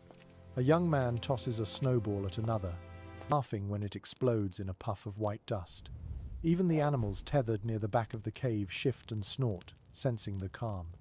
Life begins to vibrate again with movement. There is something beautiful about how quickly warmth returns once fear is gone. A few moments of humor, a shared glance, a little teasing, and the entire space feels lighter. Modern psychologists might call it emotional regulation, but it is really a form of collective healing.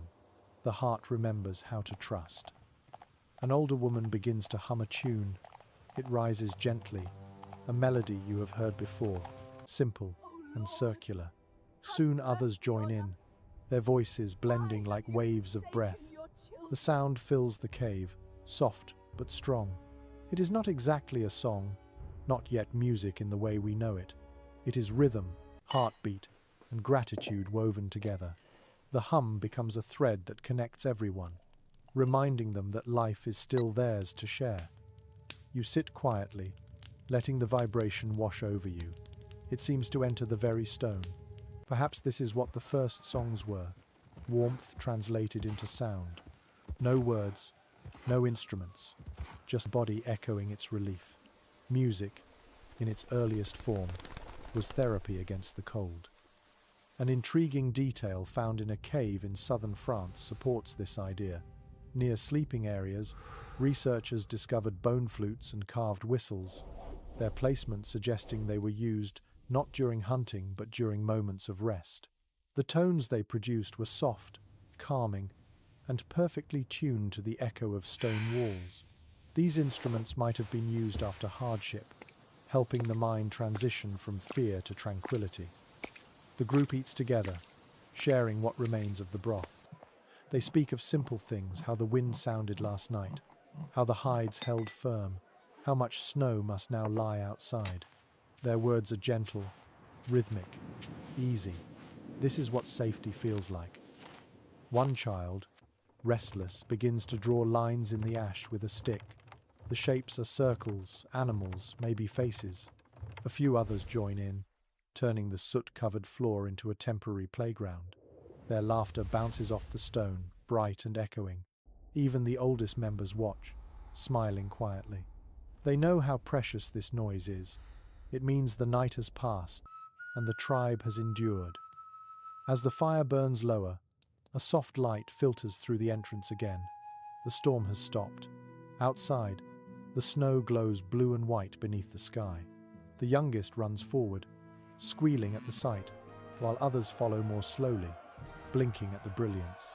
For a moment, the cave fills with the sound of footsteps crunching on snow and laughter bursting into the open air. You stay by the fire, feeling warmth on your hands. Around you, the walls gleam faintly in the morning glow. The storm has taken much, but it has also given something back. The reminder that love and humor, even in the harshest times, are the strongest shelters of all.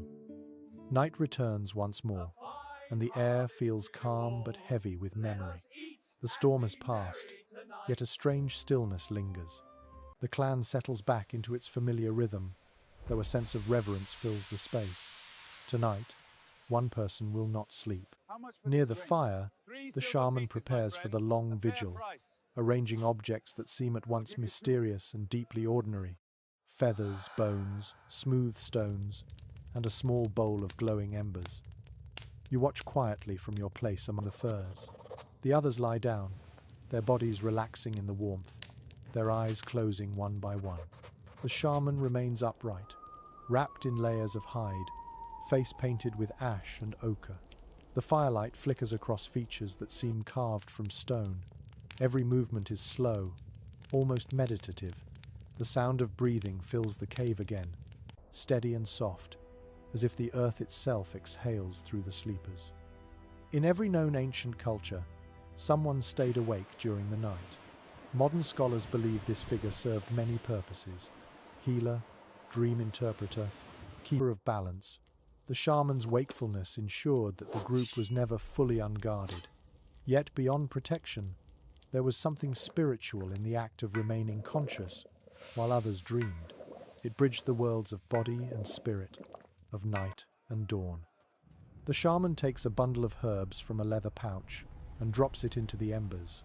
The air fills instantly with a thick, sweet smoke, It smells of resin and sage, of something sharp and earthy. The scent settles into the walls, curling around the sleepers. The smoke is not just fragrance, it is intention. Anthropologists have found traces of burned plants with mild hallucinogenic properties at ancient sites, suggesting that shamans used these scents to reach altered states. Whether or not this one seeks visions, the atmosphere it creates feels otherworldly. A faint rhythm begins, a gentle tapping of bone against stone. The sound repeats, unhurried, echoing faintly through the chamber. It seems to merge with the drip of water from the ceiling and the crackle of the fire. Slowly, the rhythm becomes a pulse. The shaman hums in time with it, a low vibration that resonates in your chest. It is not music in the modern sense, but it carries meaning all the same. The hum grows softer, then fades entirely. For a while, there is only silence. You can feel it pressing gently against your skin. Then a whisper begins, a string of words too quiet to understand, maybe even a language no one fully speaks anymore. The tone is rhythmic, soothing, almost like a prayer spoken directly to the fire. Archaeologists studying prehistoric ritual chambers have found soot marks in spiral shapes, perhaps from torches moved in circles during night ceremonies. The same motion appears now as the shaman lifts a small torch and traces a slow spiral in the air. The light moves across the walls, illuminating old paintings, the faces of the sleepers, the shimmer of animal fat on stone. Each circle seems to pull the cave inward, binding the group together through shared warmth and rhythm. You feel your own breathing slow to match the pace of that spiral. The air grows thicker, the shadows deeper. The shaman's presence radiates calm. This is not performance but purpose. Their wakefulness serves as the balance to everyone else's rest, the steady flame that prevents the dark from becoming chaos. Curiously, in several early societies that descended from Ice Age cultures, shamans described dreams of fire that spoke and guided them. It is possible that those stories began in nights like this, when one person, watching over the embers, began to see shapes in the smoke, animals forming and dissolving, voices murmuring in rhythm with the heart. Whether vision or exhaustion, no one can be certain. But such moments may have shaped the beginnings of belief, the idea that the night itself had a consciousness. You glance around the chamber. The sleepers shift occasionally but do not wake. The air hums gently, filled with the sound of quiet life. The shaman continues to watch, eyes reflecting the glow of the fire. Hours pass in this way, time melting into the rhythm of breath and flame. It is strange to think that one person's decision to stay awake might have changed the course of human thought. The act of watching when others sleep nurtured imagination. The lonely silence forced the mind to invent meaning. Perhaps that is where stories of gods, ancestors, and spirits first emerged.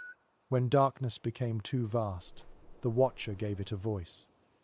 The shaman leans forward and sprinkles ash onto the fire. Sparks flare, lifting upward like tiny constellations before fading into the ceiling. The light glimmers on the wall, touching the painted bison and handprints, turning them briefly to gold. Then it fades again, leaving the cave darker but somehow lighter in spirit. The watcher's task is almost complete. Outside, the wind sighs through the valley. The first hint of dawn begins to grey the snow beyond the entrance. The shaman exhales slowly, stretching limbs stiff from stillness. The night has held, the fire still burns, the people have rested, balance is restored. You close your eyes, letting that calm fill you. The smell of smoke, the faint taste of ash, the rhythm of fading sound all blend into something ancient and familiar. You realize that rest is not just what happens when the body stops. It is also what happens when one mind chooses to stay present, so others can drift safely into dreams. As the first light touches the cave walls, the shaman sits in silence, watching the glow spread. For a moment, time feels circular, endless.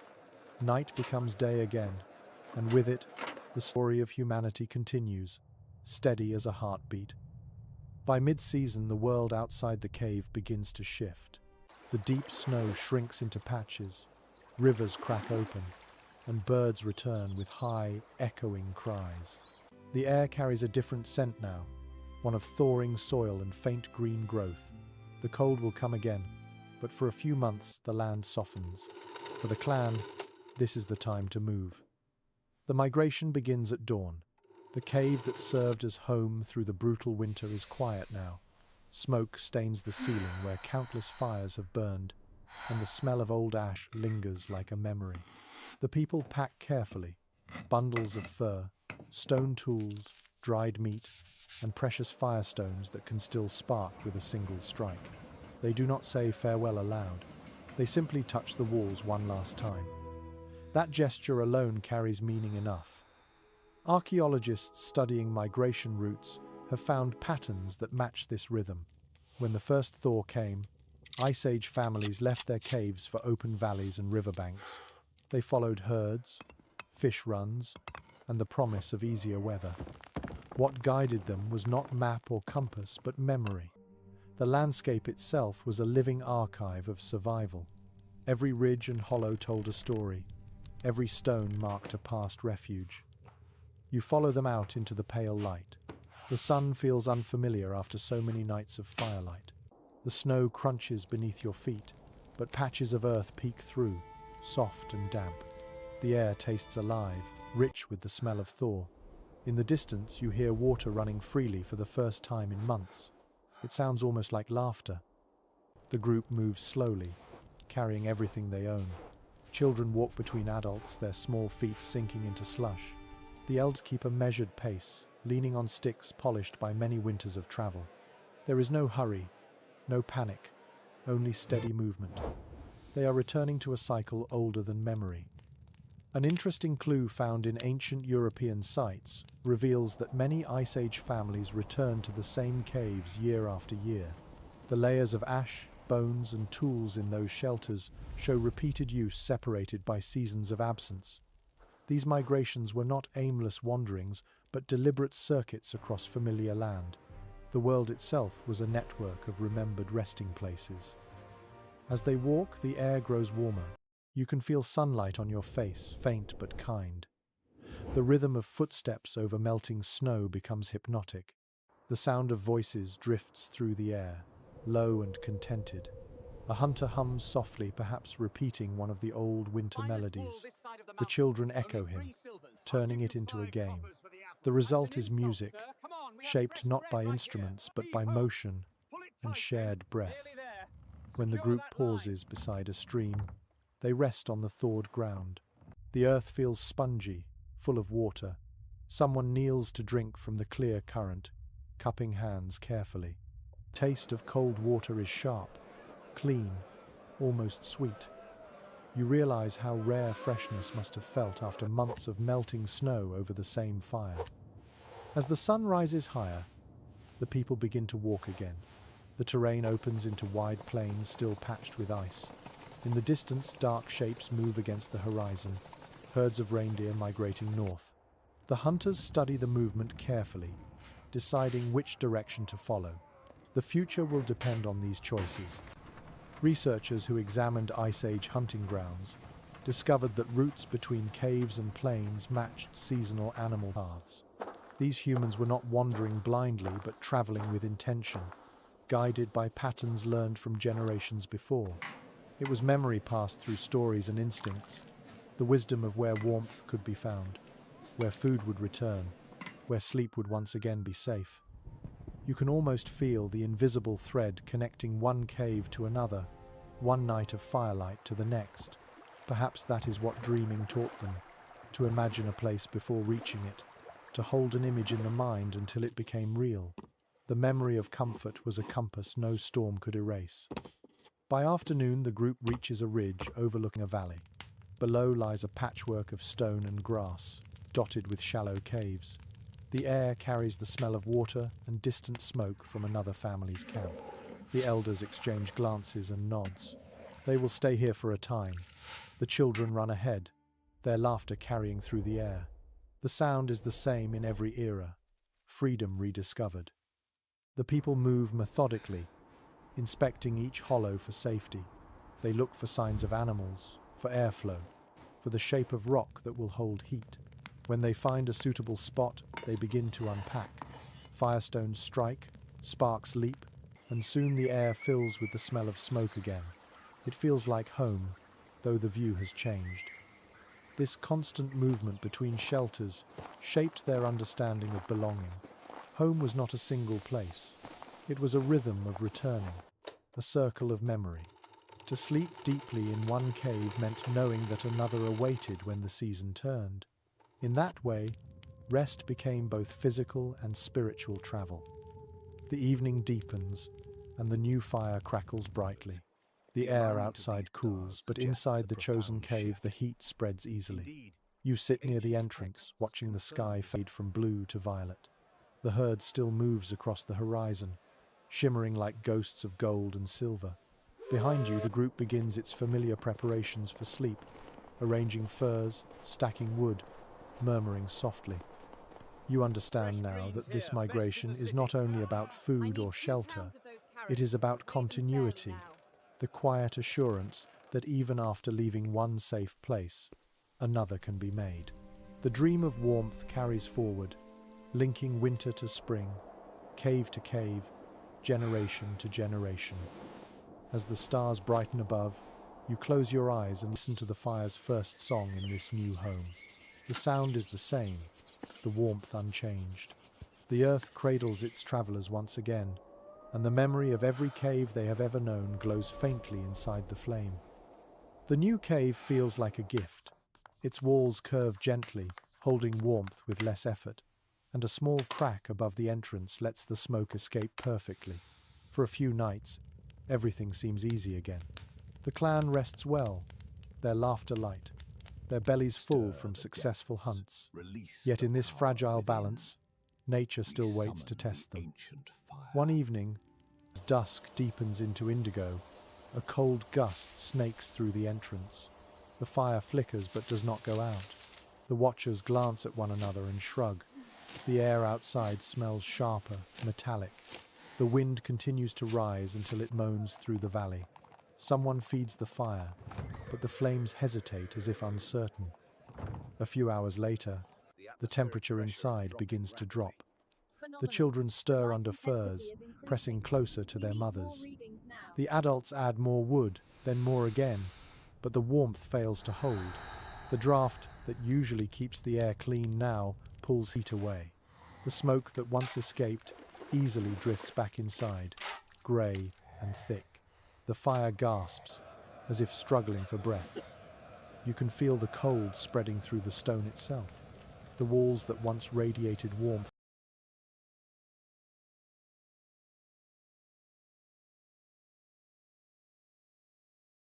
now feel damp and icy to the touch. The group works quickly, covering the vent above, sealing the entrance with hides, stacking stones to block the worst of the wind. It helps for a moment, but not enough. The fire dims again. For the first time in many nights, fear returns. A hunter strikes flint against steel, trying to coax sparks onto dry moss. Nothing catches. The air feels heavy with smoke, the moss too damp. The rhythm of striking repeats again and again, until sparks finally flare. Everyone exhales in relief as a faint orange glow returns. The flame grows, then sputters again when the draft steals its breath. The cold creeps back in. In studies of Ice Age hearths, researchers have discovered layers of ash mixed with stone fragments and bones arranged in deliberate rings. These rings acted as insulation and windbreaks, helping fires survive in unstable air. The people around you now improvise the same solution. They rebuild the hearth, stacking flat stones around the flame to protect it. The work is fast but careful, guided by experience rather than panic. The result is immediate. The flame steadies, its light warm again. The relief is palpable. They have rebuilt safety with their bare hands. Yet something still feels fragile, like the world outside is watching, waiting to remind them how small they are. The night deepens. Snow begins to fall again, quieter this time but relentless. Each flake landing outside adds to the pressure sealing the entrance. The hides tremble slightly under the weight. Inside, the air grows thick and grey. Breathing becomes a conscious act. One woman coughs softly, then another. The smoke swirls near the ceiling, trapped with nowhere to go. To fix this, the oldest man crawls to the vent, lifting one hide just enough to let the air flow. The cold rushes in like a blade. The fire flares brightly, feeding on new oxygen, then steadies again. He lowers the hide carefully, balancing warmth against breath. It is a delicate game between survival and suffocation. One humanity will play until the invention of chimneys thousands of years later. The hunters take turns keeping the fire alive, their faces shining with sweat despite the cold. They pass around a piece of roasted fat, chewing slowly to keep energy flowing. Their eyes meet often but without words. Everyone understands the stakes. An intriguing experiment by modern archaeologists once recreated such a cave fire under similar conditions. The researchers noted that with minimal airflow, carbon buildup could induce dizziness and vivid hallucinations. You wonder if those same sensations visited your Ice Age kin. Perhaps they saw shapes forming in the smoke or felt the air hum with presence. Maybe the line between fear and vision blurred again, as it often does in darkness. The fire steadies at last, burning low but constant. The clan gathers close, wrapping in every remaining hide. Children sleep between adults, their small faces half buried in fur. The smell of smoke clings to everything, thick but oddly comforting. The worst has passed for now. Outside, the snow continues to fall. It muffles the world so completely that the night feels timeless, detached from everything except the faint crackle of the fire. Inside, you sense a quiet resilience. These people are learning what even the strongest creatures must learn. Sometimes, survival is not about strength, but about endurance and adaptation. Hours later, the storm fades. The air in the cave clears slowly, revealing soot-blackened walls and tired faces. The people move gently, cautious but relieved. Someone feeds the fire one last time before lying down again. The warmth now feels richer, earned through effort. You rest your hand on the stone beside you. It radiates faint heat again, proof that balance has returned. The walls, once cold and hostile, begin to glow faintly in the light. They have become familiar once more, transformed from obstacle into ally. In that moment, you understand what kept these early people alive through every cruel season. It was not luck or brute force, but the calm persistence to rebuild after each failure, to lose the fire and find it again, to keep breathing through the smoke, to hold warmth in memory until it returns. The group sleeps deeply now. Outside, the snow stops completely. The night clears into stillness. Stars shimmer faintly beyond the entrance, sharp and countless. Inside, a small ember glows, heartbeat red, keeping the promise of life alive until morning. By now you have lived many nights inside these ancient walls. You know the weight of the air, the voice of the wind, the taste of smoke. You know how the cave holds heat and how it exhales when sun rises. Yet something about this night feels different. The clan has survived another season, and the world itself seems to pause, as if acknowledging the endurance of these fragile bodies. The fire burns steady and bright, smaller now than in the bitter months, but still the center of everything. The people gather around it, quieter than usual. They speak in soft tones about the hunt, the weather, and the future. For the first time, no one sounds afraid. They have learned how to make comfort repeatable. The art of sleeping well in a world of frost has become almost an inheritance. What is remarkable, scientists say, is that these ancient sleeping patterns still echo in our biology. Studies of circadian rhythms show that the human brain calms most effectively under the same conditions our ancestors created. Dim light, gentle sound, warmth shared between bodies. The lessons of those caves still whisper through our nervous systems. Even modern rest relies on the same primal cues that once guided survival. You glance at the wall and notice the faint outlines of soot trails from dozens of fires past. The blackened layers shimmer in the orange light like the rings inside an old tree. They are the archive of thousands of nights of human breath. Each layer carries the story of a winter endured, a family protected, a dream remembered.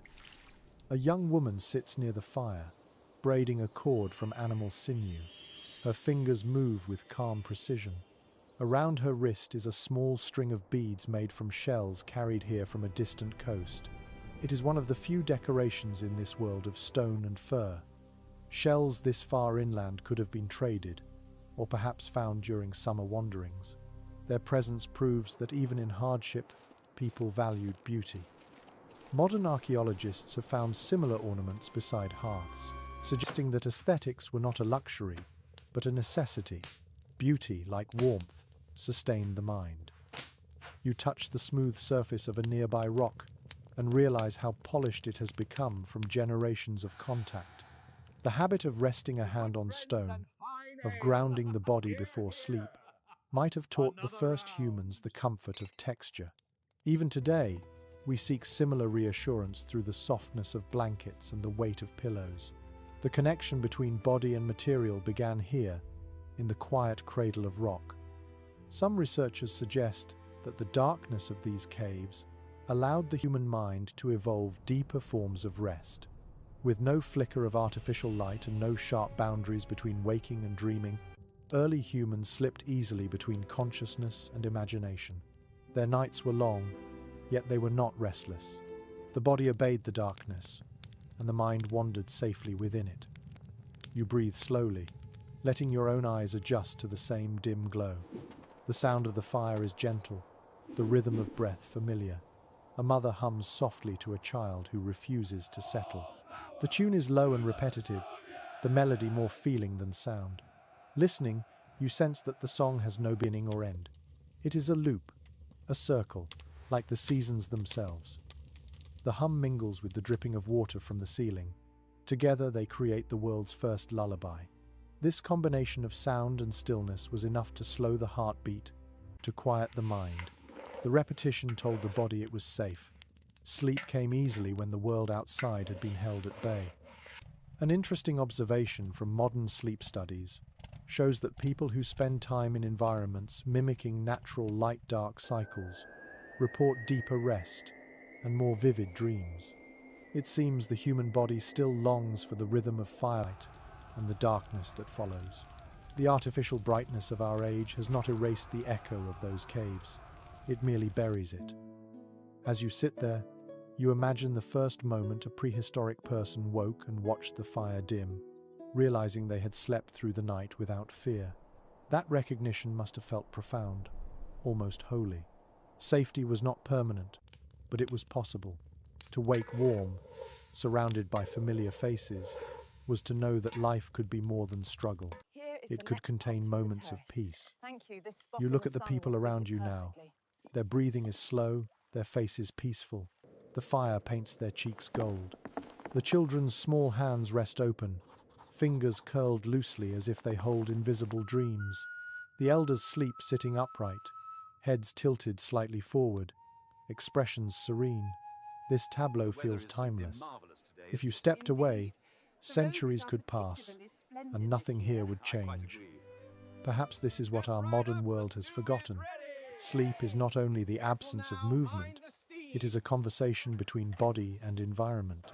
The hum of air, the smell of smoke, the nearness of others, these are the things that taught humanity how to rest.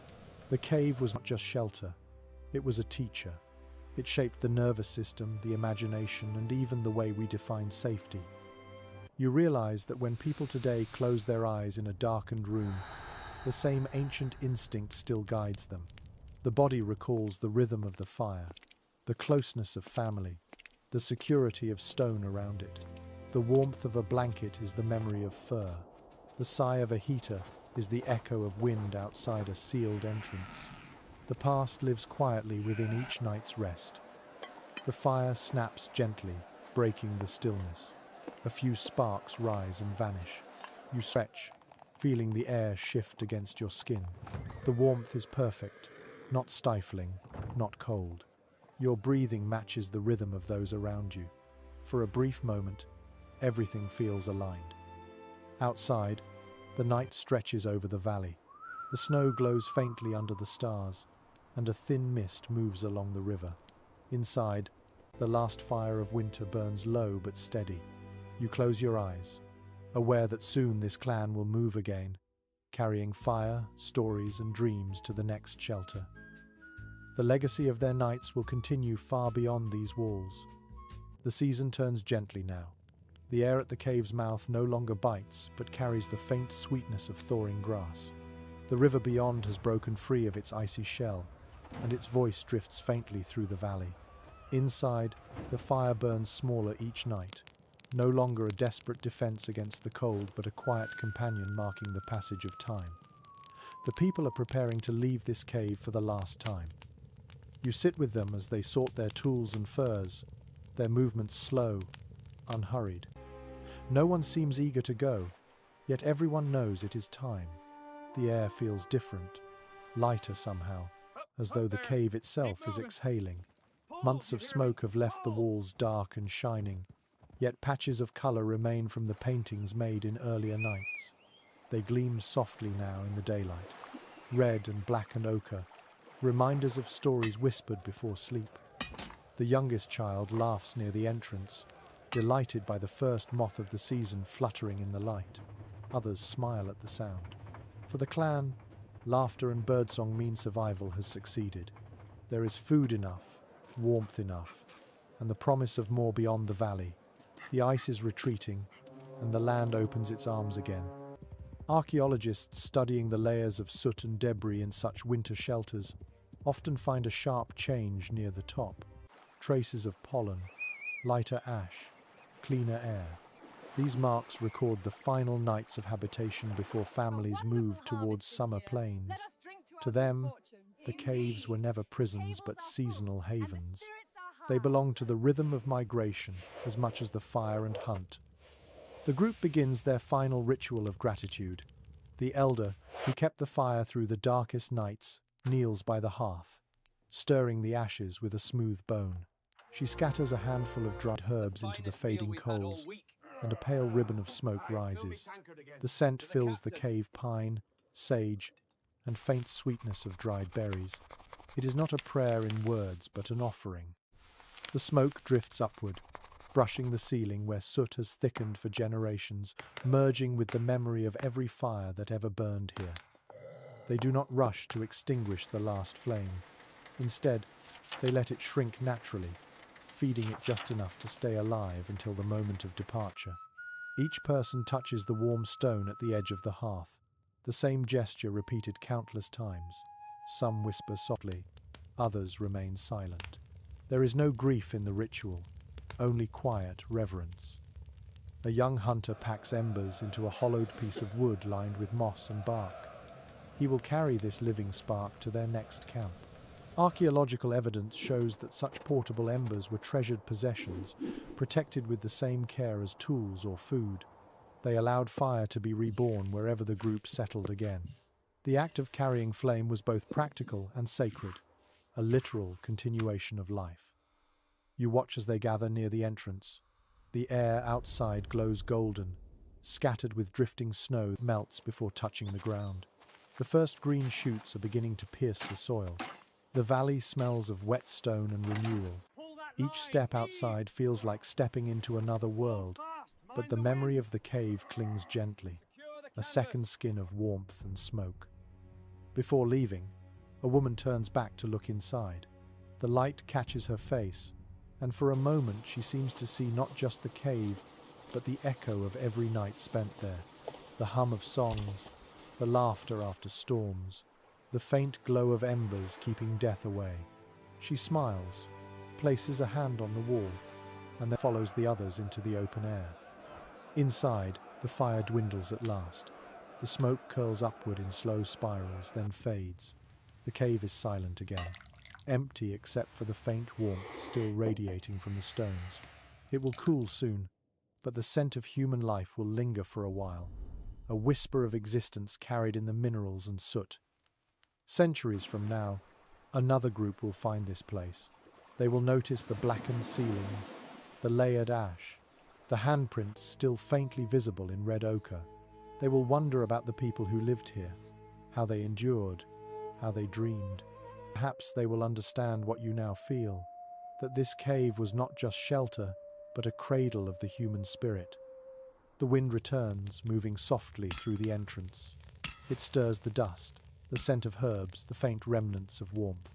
The cave breathes again, waiting for the next travelers who will need it. For now, it rests. You follow the clan into the open plain. The sky is immense, full of color after months of grey. The earth feels soft beneath your feet. Behind you, the cave shrinks into shadow, yet its memory burns inside you. The rhythm of its silence, the comfort of its walls, the song of its fire, they all remain, carried forward like embers within your chest. The people move in a long line toward the horizon. The river gleams beside them. The wind carries the scent of melting snow, and the light of early spring wraps the land in calm. The harshness of winter has ended, and with it comes a promise older than history itself. There will be more nights, more fires, more dreams. As darkness gathers again, they will make new shelters. They will lay fresh bedding, strike sparks, and watch flame bloom against stone. And when they close their eyes, they will drift into the same deep, ancient peace that once filled every corner of this cave. The story quiets now. The snow has melted, the fires are low, and the last echoes of footsteps fade into the distance. You remain still for a moment, breathing softly, feeling the warmth of what once was. The air around you is gentle, heavy with the scent of smoke and memory. Imagine the rhythm of your breath, matching the slow pulse of the earth, steady and patient. Let your thoughts soften, as if sinking back into the same silence that once wrapped those ancient sleepers. Picture the cave behind your eyelids, the flicker of its light dimming until only warmth remains. The cold cannot reach you here. The wind outside is calm. The night is safe. If you listen closely, you might still hear the murmur of their voices, faint as water beneath ice.